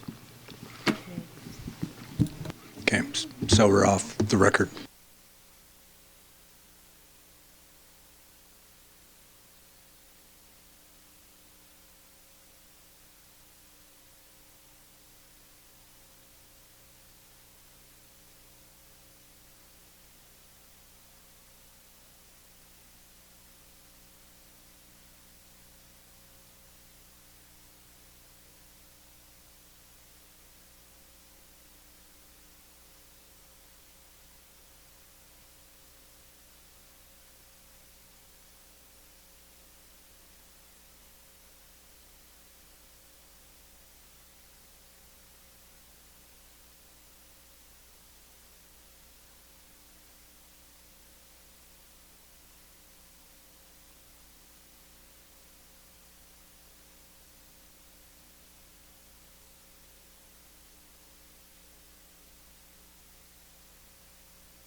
Okay, we're back on the record.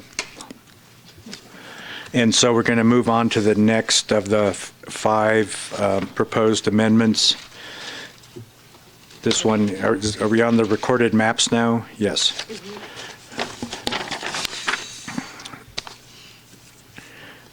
So do we have any questions on the recorded map changes? I do.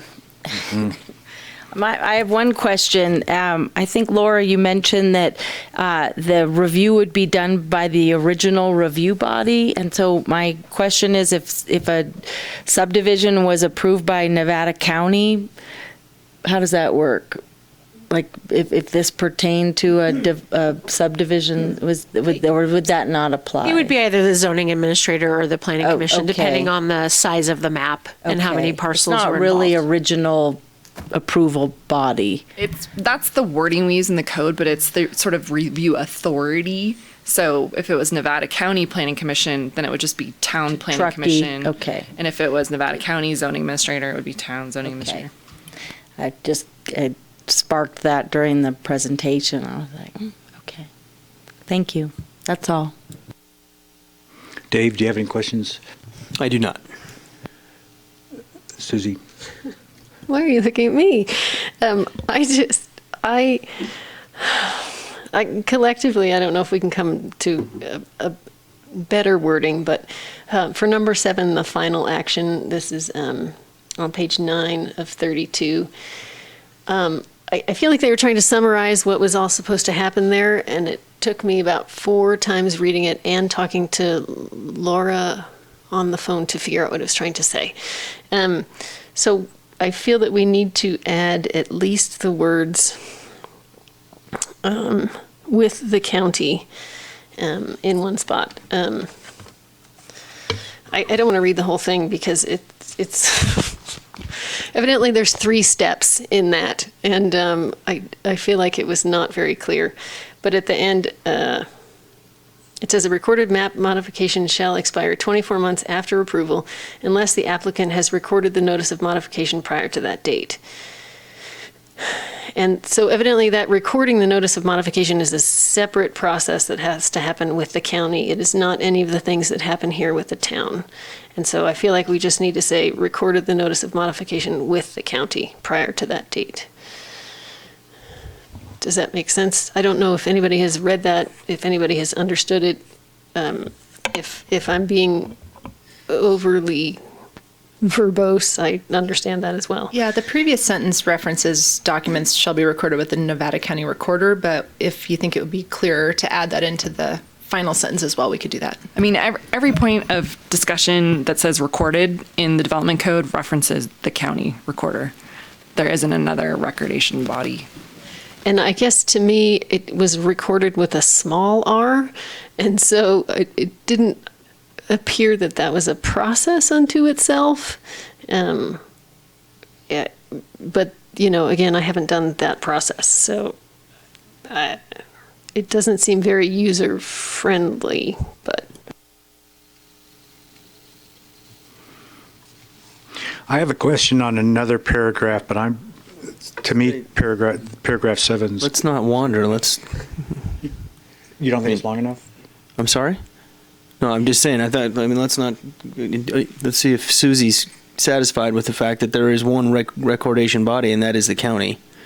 So, I mean, do you still want to add that? To me, it didn't make sense for numerous times until asking. Did it make sense to you? Did you, it just me? This is language that I use in my profession, so it's clear to me. Okay. Yeah. And I agree with Dave. I think when you're in the process, it's clear where the documents are recorded and who signs what and what is returned to you. Or okay, then I'm fine with it. I don't need to. It's not something I do every day. So yeah, but I'm good if it's clear to those in the know. Then I think it's just fine. That's fine. Do you have any more questions, Susie?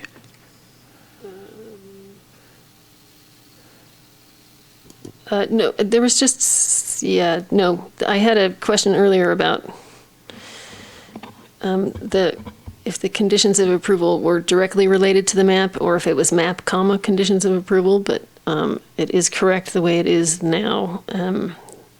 So I'm good. Okay, Jerusha? I do not have questions. My one question goes to the paragraph right above final action. That's paragraph H, which is one of the findings or conditions, if you will, to this provision for modification of recorded map.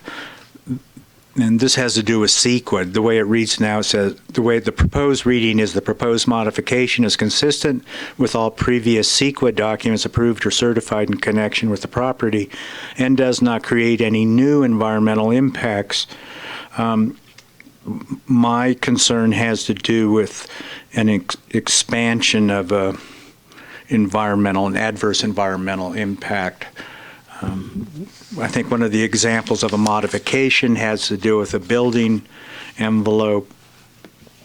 I'm using that as an example, and I realize this is hypothetical, but I'm wondering, we could have a situation theoretically, I guess, where a building envelope is going to result in reduced energy efficiency or increased emissions of a pollutant or greenhouse gases or something like that. I mean, that may seem a little specious, but it illustrates my point that I think we shouldn't just be talking about new environmental impacts. We should be talking about increases in adverse environmental impacts. What are staff's thoughts on that? So the suggestion to add that language about the CEQA consistency was from the town attorney, and I did mention your concerns to him. He was a little worried that that might be too restrictive. Did he have any language then to address that? He was comfortable with what the language was proposed originally. But I think what you could do is, if as a commission you think that that's appropriate to make that suggestion, then in between the time it goes to council, he'll take a closer look at it and kind of revisit his concern if he has any and propose a suggestion if he thinks there needs to be one. Yeah. What I would like to do then is I'm actually going to ask that we change it to read does not create any new environmental impacts or increase any adverse environmental impacts. I'm supportive of that. So I'm getting a little ahead of myself because that's part of our deliberations, but that's where I'm headed. Yeah, I realize I had a comment or a clarification that I didn't state. That's all I have. Oh, so above that on bottom of page 8 of 16. I don't think the sentence is complete. It's section G. The recorded parcel or final map as modified does not result in an. That just got cut off in the staff report. Sorry, when I did the text box. Yeah. So, but I don't know what it says. It should be in the attachment to the resolution. The full code update should have all the language. I probably skimmed through that since I thought I already read it.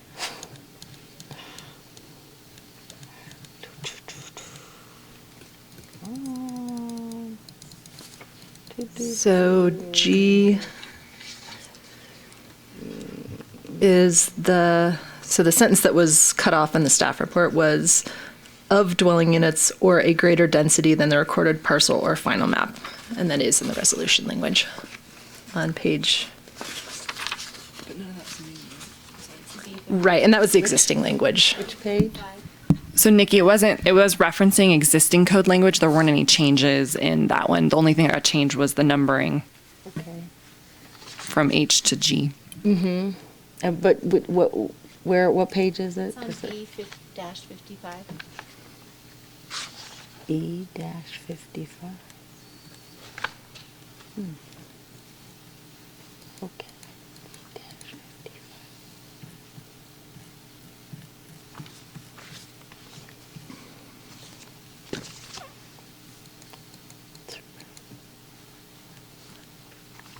Oh, V. I think you said B. I was like, where's B? Thank you. I'm good now.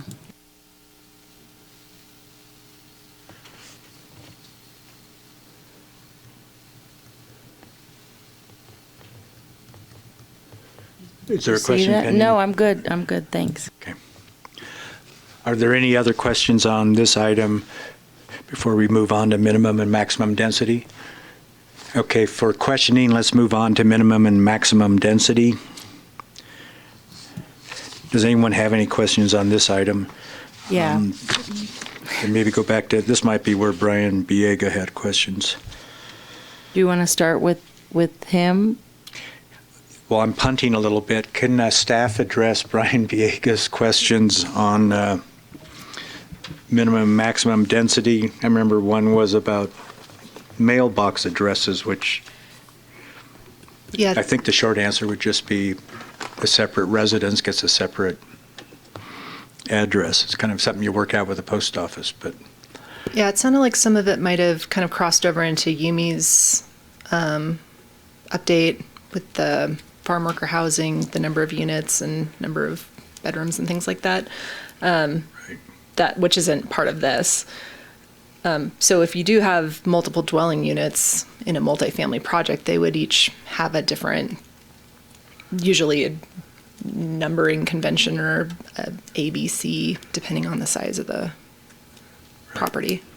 So, and I did have a conversation during the break, and I think maybe an example would be helpful. So, if you had a property that was zoned, this is going to be kind of a low density example, but that you get 4 houses per acre. What this is allowing is for us to do different calculations. So, you could have 4 3-bedroom houses, or you could have 8 studios. And I think that's different than the previous discussion, which was sort of this question about number of bedrooms that you would have, 36 bedrooms in one house, and then so there's a little bit of a distinction. They're not apples to apples, but I think that example kind of helps that this is kind of a technical chart that the planners use when they're calculating sort of how many independent homes can you put physically on the property that complies with what the zoning is. And it's just a different way to calculate it. Not every jurisdiction has something like this. This is really to incentivize people to build smaller units, kind of like a density bonus in some ways, where we're saying, if you really want to go with the larger units, you get less. But if you want to be proactive and create smaller units, we'll let you have more. And so it was kind of developed over time from the town, just trying to encourage people to build smaller. And the benefit of that is that they get more of them. okay, I can't help but pose this question to staff.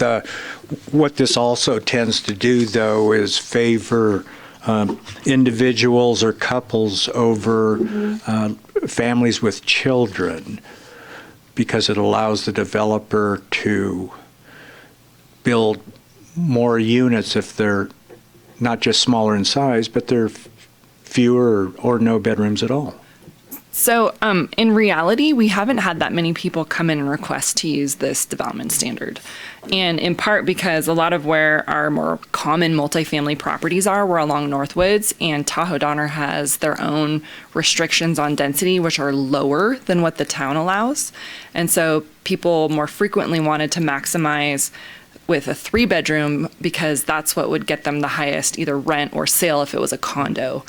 And so we see it as an incentive, but developers of certain scale projects don't use this. I think when you get into larger scale projects, that could come into play, but we really haven't had that many developers use this that I can think of. So it's an incentive that's sort of forgotten about. So in a way, it's offsetting a profit motive to build dwelling units with more numerous bedrooms, right? To get more in rental income, increase rental. And that's the reality of what we've seen. But I understand your point about how do we encourage people to mix up the types of units that they're offering, so they're not just creating studios which aren't necessarily conducive for someone who has more than 2 people in their household. Yeah. And that's kind of looked at through project review. This is really just a sort of density calculation. Right. With the benefit of hindsight, I've heard a lot of complaints about Coburn crossings apartments being so expensive and people not realizing it was strictly workforce housing at market rates. And I think some of the input I've got, for what it's worth, is that maybe those apartments would have been more affordable to a large segment of our workforce if they had overall been smaller. They're not huge, I would say. And as of 2 weeks ago, when we talked to the developer, they were already 50% rented. So that's a tough community discussion, because I think if you weren't involved in the approval process of it, because it looks like what you would typically think of as more truly affordable, people had some expectation of that and seeing it going up out of the ground. I think the education that happened with our previous council member, Goodwin, on Facebook helped with that education. Right. And we've had some subsequent questions come through council members where they've kind of gone back and looked at the approval and realized that it was market rate. And Right. sure, there's some education that we could have done better in that process. But the reality is that the market's driving the prices, and it's already 50% rented, which is really just a statement about how much of a need we have in the community, even though they're Regardless, right. Yeah, market rate. It's just, yeah. Okay. Yeah. It's part of a larger discussion. I digress. Sorry. Pot calling the kettle black. May I have a question, or on what Yes, we were please. talking about, those unit sizes. I'm confused about that chart. Is there an alternative? Like, I know you're changing the language about shall and may, but I guess I just don't. What else? Are there other options? I mean, what isn't this kind of what you see is what you get? These are your options. If you want to do a studio, it counts as 50% of a unit. Yeah, we weren't proposing any changes to that. Yeah, but so I don't understand the may or shall. I guess I don't. So What's changing? So what whether did that it's- reference? So whether it's an optional incentive that a developer can ask for if they want to have smaller units and more of them, versus saying we're going to calculate every single project based on this table, and that you have to have that equivalent calculation whether you like it or not. And in part because this language has always been in the code, and we have never enforced it that way. We've never said developer coming in to build a fourplex on Northwoods have to use that density calculation. But you don't. So, for example, someone wants to do a fourplex, and they're all 3 bedrooms or more. Those are all considered 1 unit each. Right. But if he wanted to do studios, he would get double that. This is really just a semantics, because the zoning still has a maximum. So if it was 4 units per acre, the zoning's going to tell you can't do more than 4. What the shall was saying before is that you shall use that table, which got confusing for people because they're looking at the zoning. And so what we've said now is that, well, if you don't want to do the studio calculation, you can pick one in there of whatever you want. And I see your confusion in that. Well, is that somehow telling people that they can choose not to use this chart at all and then do something different? Well, no, because the zoning still is the regulation. So, but at the end of the day, they have a choice to do whatever they want, and these equivalents are applied. Is that? So I'm going to step in real quick. So if you are trying to put more units in there and make it more dense, you can choose to count your studios as a half. Yeah. But if you just want to put 4 studios in there, you can put just 4. You don't have to. You double can it. choose. Yeah, you can choose to not use this chart and just count a studio as a whole one. Yeah. And that will count as a whole one in our zoning to meet because we do have a minimum requirement. You have to do 50% of the required zoning. density, And you can count that studio as one whole if you're just trying to meet the minimum. Yeah. Okay. I that helps. I didn't. I was like, it just isn't. It is what it is, and. This came out of a discussion we had with one particular developer who got very confused by the shall and was trying to comply. And so we thought if it's creating confusion in this case, then it's probably creating other confusion. And so if we just make it a may, then that gives a little more discretion and flexibility for them to interpret how to use that table. That's all it's intended for. Okay. Okay. I appreciate the clarification. Should we move on to in lieu parking Shall fees? we move on? We may. May we move on? If we can. I didn't know if I was using future tense or discretionary.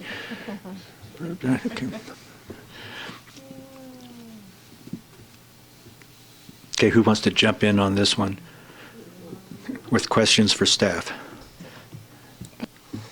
This is the parking in lieu fee one? Yes. Yeah. Yes. Oh, I did have a question about when the last time the fee was increased, but then I got answered that it was 1999. I just got to say that's shocking, and I am admittedly appalled to hear that, considering how often I think it's used, and so I hope that changes, and I would like to go on record as recommending to the town council that increase in the next month, if possible, or 2 months to be reasonable. I don't think that's done ourselves a service given the shortfall of parking we have right now. I would echo that sentiment. How high do you want it to go? How high do you think staff should So I'm take it? gonna put on my community development director hat Sure. right now, and a little bit of town manager since Sure, Jeff isn't yeah. here. In that there are multiple projects downtown that would never have come to fruition had we required them to pay an in lieu fee equivalent to what the actual cost of constructing a parking space was. There's the Camden building on West River Street. There's Philosophy. I mean, I could go on and on with numbers of businesses that would have walked away if we had said, this is what you need to do. So there's a balance, right, between providing enough parking for the community and still providing some incentive for economic redevelopment downtown. Right. And so, it's not that we're unaware that this is a really low price. And I think if Wilkins were here, he would tell you that, at some point we will have a discussion about the parking garage concept downtown. And I said that should be as part of the downtown specific plan, because right now it's slated for Jaboom Street, where we have a project proposed in the downtown specific plan. And if it's not there, what are our expectations? There's other work that's being done with the police department to do sort of a strategy assessment of all of our parking downtown. And that includes our management, our fee collection, our future growth, other potentials and things like that. And the in lieu fee is one of those things that they are looking at. Yeah. Well, that's so good. It's part of a larger discussion. It's not something that we're unaware of. I just want you to know that when I have to make these decisions, there are many things I have to balance, including how much is that economic development going to contribute to the community? What are potential impacts to the neighbors? Right. Sort of what's that fine balance? Because right now it's really at my discretion if it's a project that doesn't come to your level. Yeah, I think my concern comes kind of from the local standpoint of we're impacted daily. We have a shortfall of parking. We're continuing to approve development that has a shortfall of parking. We kind of have this notion that, oh no, we've got all this parking at the rail yard, and there's some occasions downtown where that's all full today, Truckee Thursdays and other times, and there's nothing built at the rail yard yet, so I just want to be proactive and stop kicking the can down the road and thinking things are going to get better as we do look at some of these large-scale projects that are coming down the line in the coming months that are high-need parking projects. And I don't know how the no parking is needed because it's a half mile from transit, so we're going to be, shot in the foot there because the developer's going to say, well, I don't need to do parking because, I'm a half mile from the depot. When we all know that, well, that doesn't really mean anything because, TART isn't super user-friendly at this point. Can I jump in on the point you're addressing now? It looks to me that what's really happening, consistent with Nikki's concern, is the responsibility for making a decision about the in lieu fees would be shifted to the commission from the staff. this is almost like throwing a hot potato out of the staff to the commission, because what it's saying is we're reducing Danielle's discretion. She would only be able to approve in lieu parking fees, or her department would only be able to approve them up to 25%. Currently, there is no restriction. And part of that is because that creates a public process where right now I can do a notification to people within 100 feet of, my action, but the code doesn't require that I have that sort of breadth of public involvement. And we've looked at that and understood communities' concerns and said, maybe as an interim until we figure out what the parking study and these other topics coming up, to at least have a threshold to trigger planning commission review and therefore a public process. Yeah, because I was disturbed about many of the facts in here. This in lieu parking fee is such a low price. Does it all go to public transit? No. Right. Blah, blah, blah, Where's it blah. go? And then I realized, oh, you're giving it to us to address these But giving it to the case-by-case public as well to comment. issues And I and think allowing that's the valuable. public input. And I'm okay Yeah. to keep making the decisions. It's not that. And, we could instead build in, a requirement for a 500-foot notice, but appeals would go to you anyway. And so we just thought in this time of interest in activity downtown and sort of this in lieu fee discussion that until we have more information from the parking strategy, that it's okay to have something come to you. And we wouldn't just blindly throw you a hot potato. We would say, here's how to dress the hot potato. We'd get it Thursday. We'd get it Thursday, and then we'd have the meeting on Tuesday. So it almost comes down to a question. In some ways, I would think this commission, I'm maybe speaking out of turn, would be asking ourselves, maybe we should lower the cap. Maybe we should make it 10%. That's what I'm thinking. I honestly, no, I feel like we have so many caveats built in to our planning area, specifically downtown where really the crunch is felt. I mean, yeah, New Moon has no parking, and hopefully that, I don't know how that's going to get alleviated. They'll all go to grocery outlet. But downtown is really, kind of a mess. On the weekends, it's, just everything is filled. And I understand, Brickletown, you don't have to build parking, you can pay an in lieu fee. But so we've kind of built in these caveats and these allowances in the area that's in most need. And we've been talking about parking structures for as long as I've been here. We've talked about parking structures, and somehow that can's been kicked down the road year after year after year. And I haven't seen anything that makes me feel like this is really being addressed appropriately and adequately for today. Everyone wants to talk about transit. Oh, we're going to get out of the cars. We're going to have our e-bikes and such. And that's a wonderful vision, but we want to be real. I think we plan for today. We think about the future, but we can't deny the fact that we're kind of in a crisis with this. So, to your point, I feel like, yeah, let's bring that down. I would love 10%.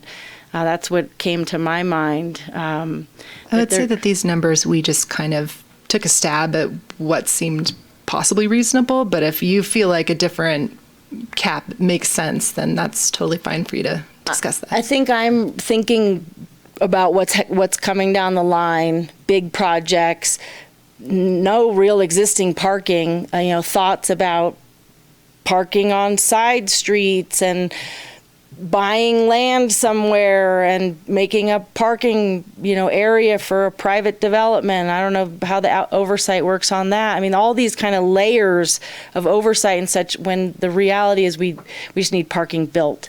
We need the projects to contain their impacts and be responsible for that. So I feel like greater oversight, or if the review body is us, when a project wants more than a little bit of amount of allowance, then that seems appropriate.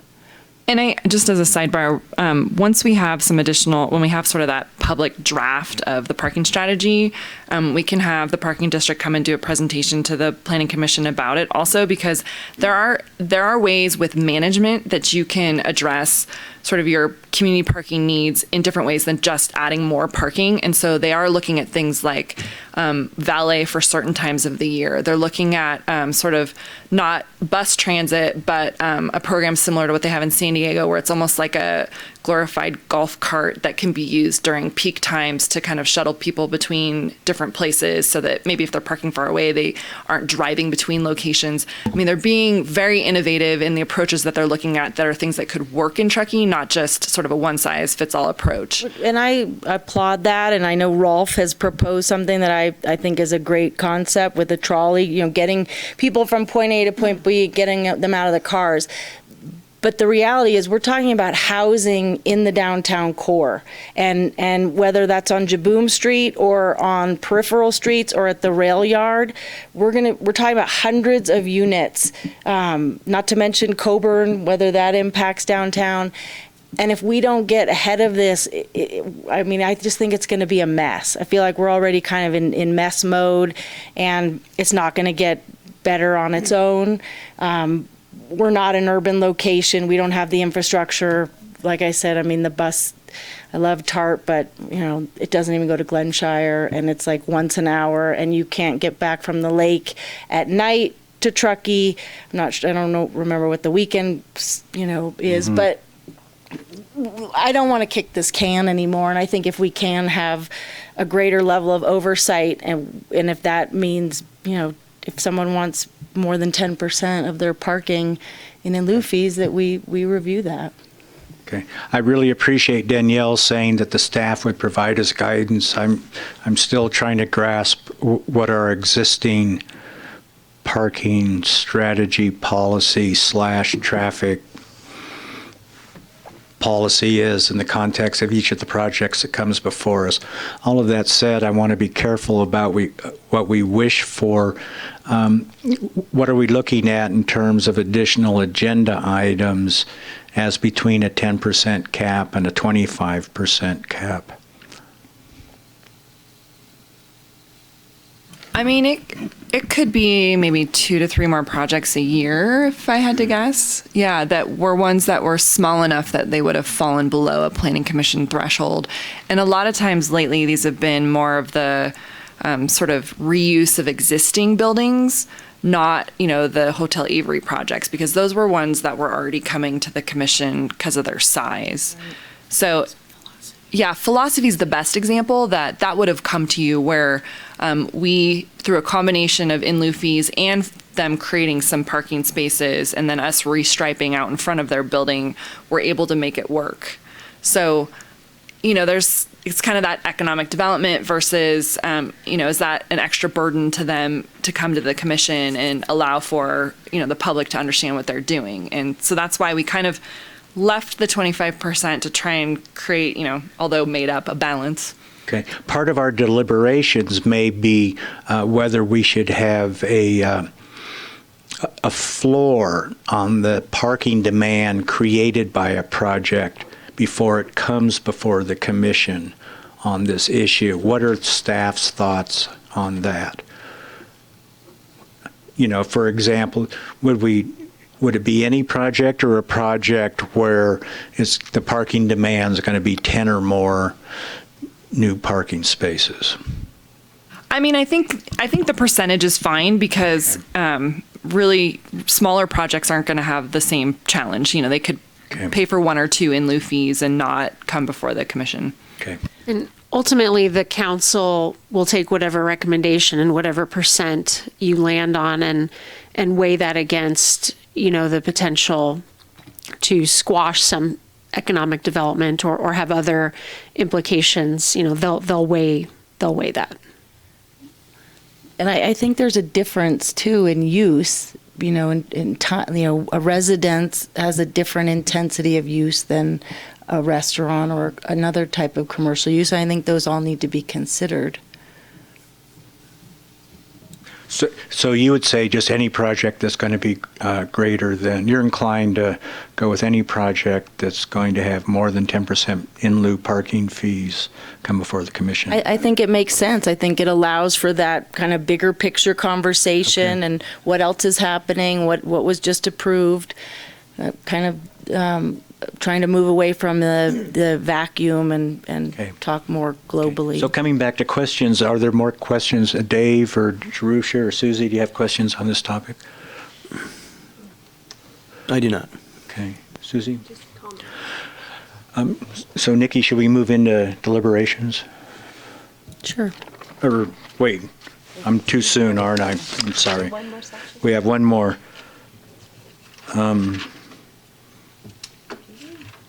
Yes, special purpose district land use and permit requirements. I was supportive of that, so I don't even think I had notes on it.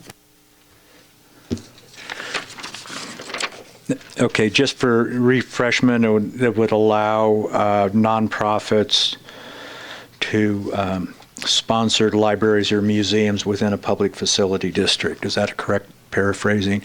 Correct. Does anyone have questions on this item? I guess I was curious. Is there an existing structure in that area that could be used? I just feel like we need to be thinking about, redevelopment versus building new. So are you talking about at the regional park? Yeah. So they're working on a master plan to look at all kinds of different uses that could potentially fit in there. The library and museum would potentially be new buildings that would be constructed. I don't think that there's a facility that would be the right size. The buildings that are there are pretty old and small. Okay, thanks. And those are old storage facilities and the old corp yard, is that? I mean, they're part of their corporation yard operational plan, so they're probably be really tough to turn them into a museum or a library. Are those the buildings when you drive in, they're on the left, kind of adjacent to the golf course or the disc golf? Yeah, behind market.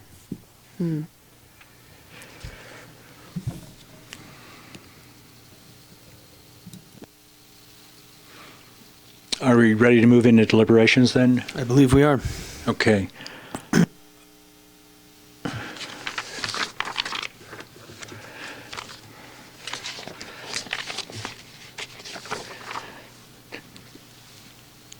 Does anyone want to summarize their position on the 5 items before us? The 6th one, the secondary residential units, is being withdrawn, so we have 5. The first one's solid waste. I'm fine with that, as proposed. Agreed. Okay, I'm seeing nodding heads. The next one is the amendments to recorded maps. That's the one where on page 9 of the staff report, proposed finding number H, I would like to see language at the very end that reads, or increase adverse environmental impacts. What are other people's thoughts on that?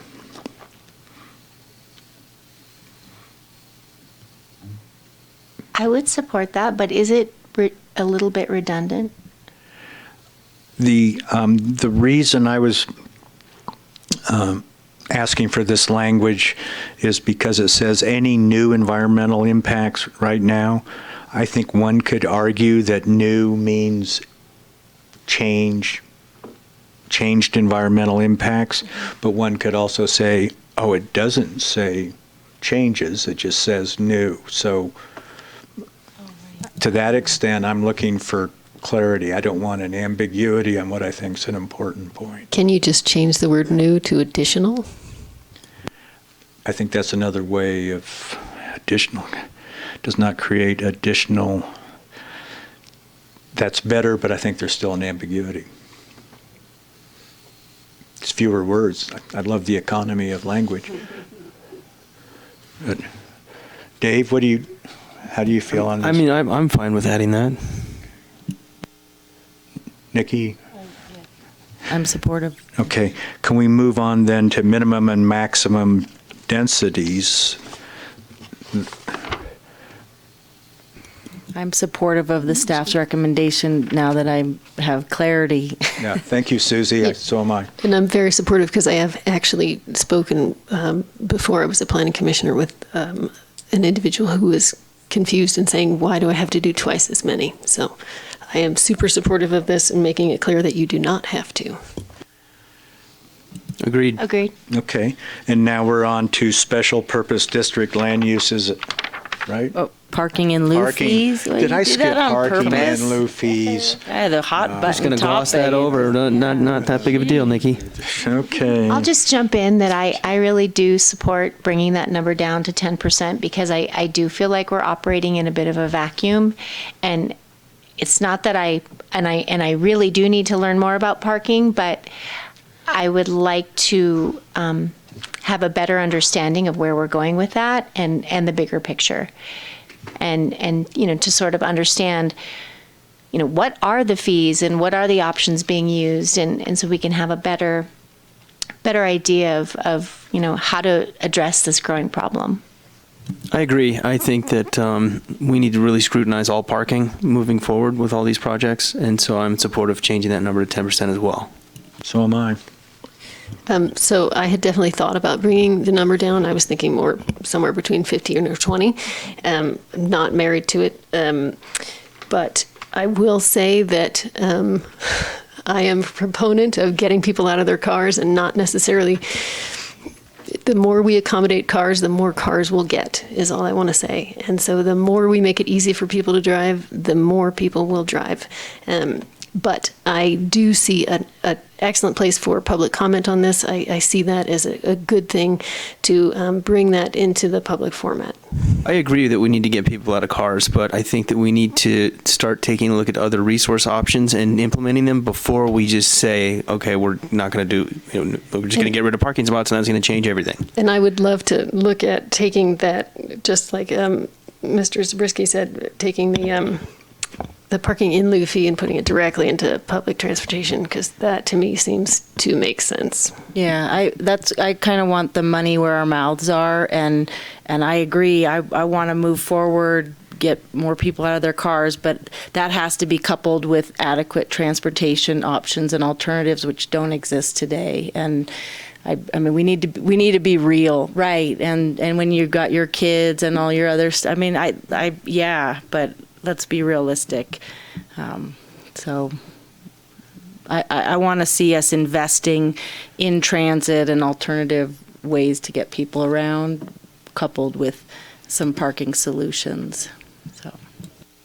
Okay, so I think we have a consensus on that item at 10, changing 25% to 10%. And so the last item is the special purpose district land uses. And I think there's a consensus on that to simply recommend what staff recommends. So, okay, so what I'm envisioning is a motion to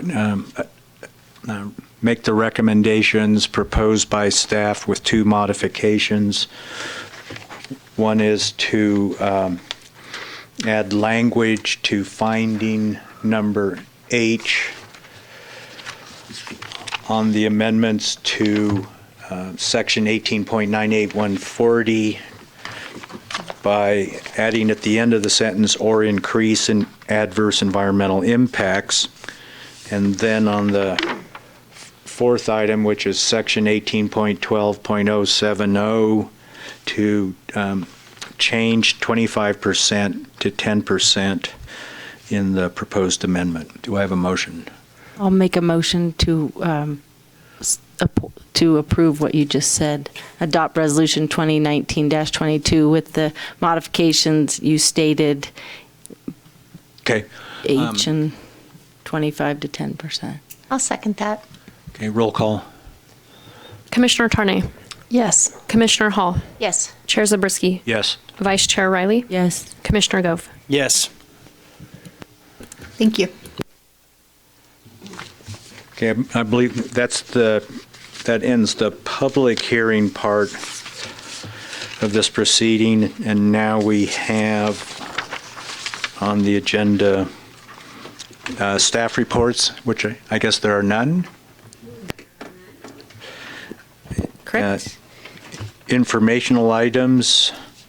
Are there any informational items? Yes, yeah, Okay. I'll take just a minute. So just a reminder, we spoke earlier this evening about the HPAC meeting that's happening next Wednesday. That'll be 8 o'clock on site of the Hotel Avery project, which is at the intersection of, if you're not familiar with it, Bridge Street and South River Street. That'll be an opportunity to view what we're calling story pole balloons that'll be installed that morning, intended to replicate the size, bulk, and scale of the proposed Hotel Avery project. So certainly encourage you to attend if you can.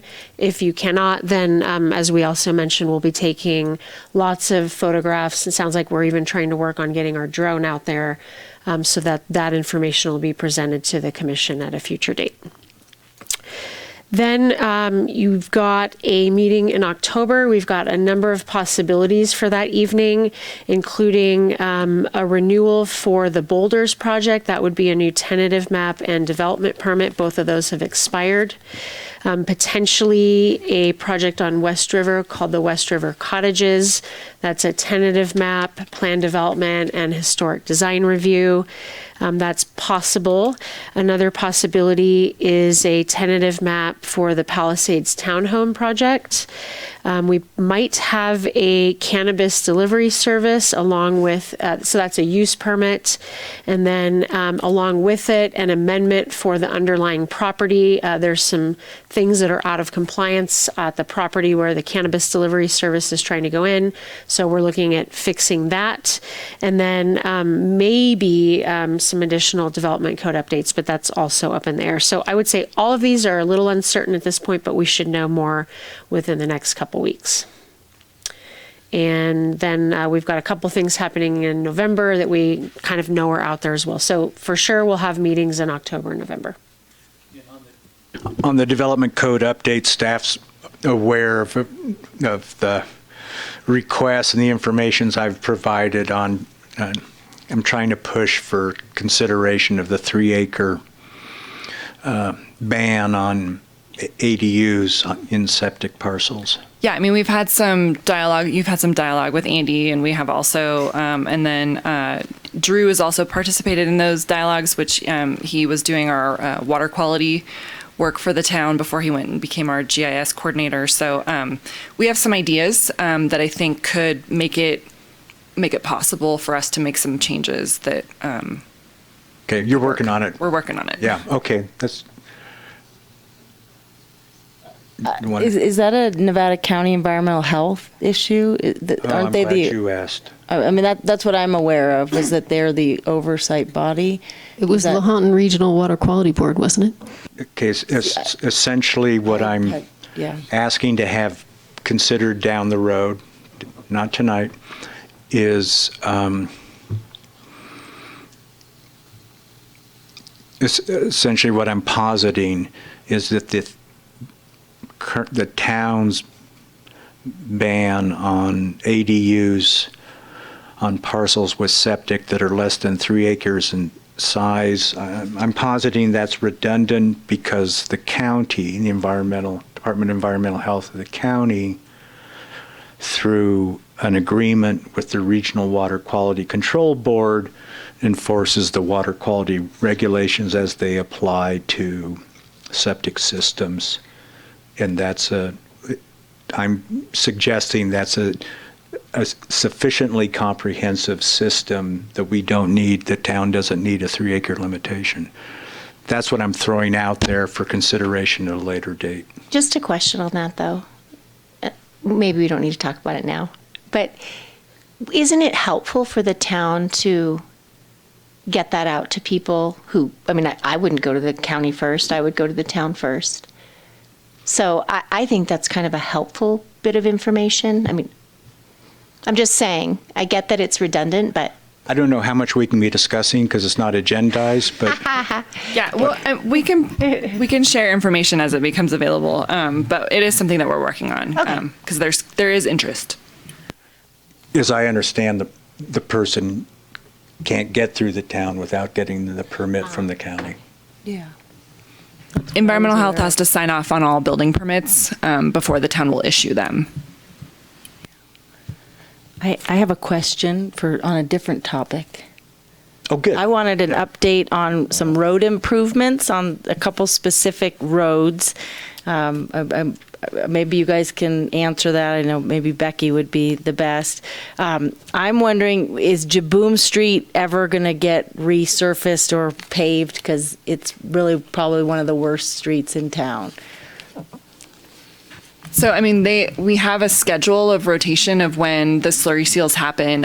Council did lower or raise, I guess, the threshold of when we're doing slurry seals because our bids came back in really high, but we could email out that information of what that schedule is. It's called the Pavement Management Plan or Program. I'd love to see that. I think because Jaboom Street is the new cut through, and that's how, the maps and everything are putting, getting people off a commercial road, because if you don't want to wait, you can, zoom down Jaboom Street. It's really kind of a mess in terms of ruttedness. And we need to make it clear for e-bikes. I don't think I wouldn't want to, that's probably pretty dangerous. Wear a mask. I don't think there's bike lanes, yeah. And then Soaring Way will Jurger Ranch be responsible for repaving Soaring Way, which is another, you guys probably drive this daily. I drive it almost daily, and it's, smashing down like every 5-6 feet. No, they're not. And that's on a regular maintenance schedule too. And I think the last time it got paved, the airport paid for it. So we can have engineering follow up with that one too. I'd be curious. I feel like, I don't know if it is relevant, but the big trucks that are doing all this construction and the ones going to Tykert daily on Glenchar Drive are impacting our roads, and maybe to a degree that we haven't planned for in our planning processes. I just think things are not really in a good way right now with regards to some of our more heavily used roads. So, that's all. There's a lot of trucks moving around right now. A lot of stuff going on. Yeah, I would imagine that 7-ton load thing on Glenchar Drive doesn't get upheld anymore.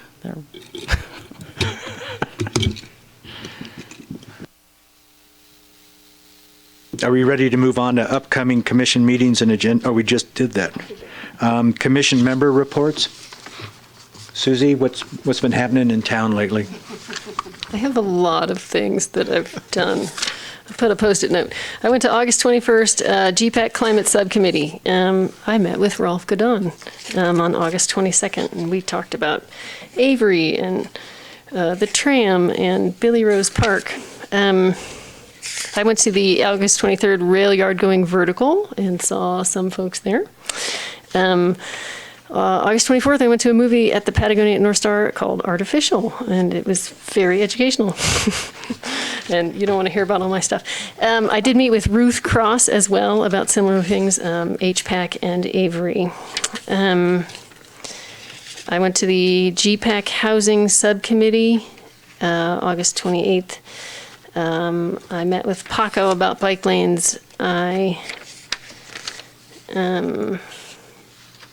went to Good Morning Truckee on Tuesday, September 10th, and that was about the Reno Airport, but the combined services of the Community Collaborative Tahoe Truckee. I'm not sure if I have that name right, but they've combined a bunch of the services for folks in need, and it's a really interesting project and organization. I went to the September 10th Town Council meeting, where they decided to only fill one of the environmental GPAC seats. Went to the September 11th HPAC meeting, and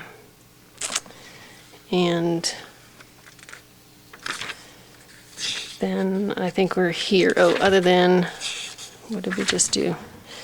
The GPAC Climate Subcommittee meeting was yesterday, and the PUD General Manager Skills Workshop was yesterday as well, and a webinar on carbon sequestration. I'm done. Not a meeting, but I really love watching the high schoolers use the new sidewalks.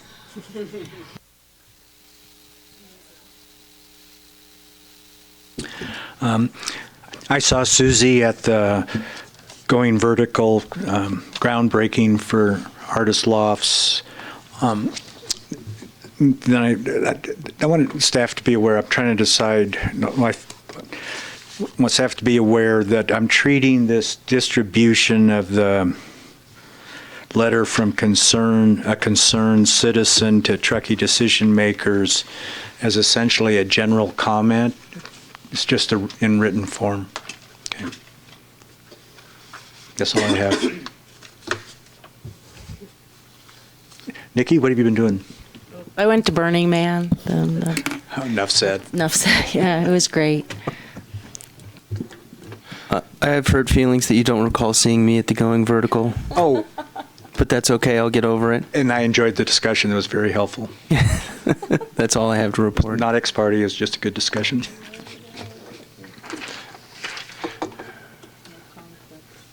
Okay. So I believe we're adjourned. We stand adjourned.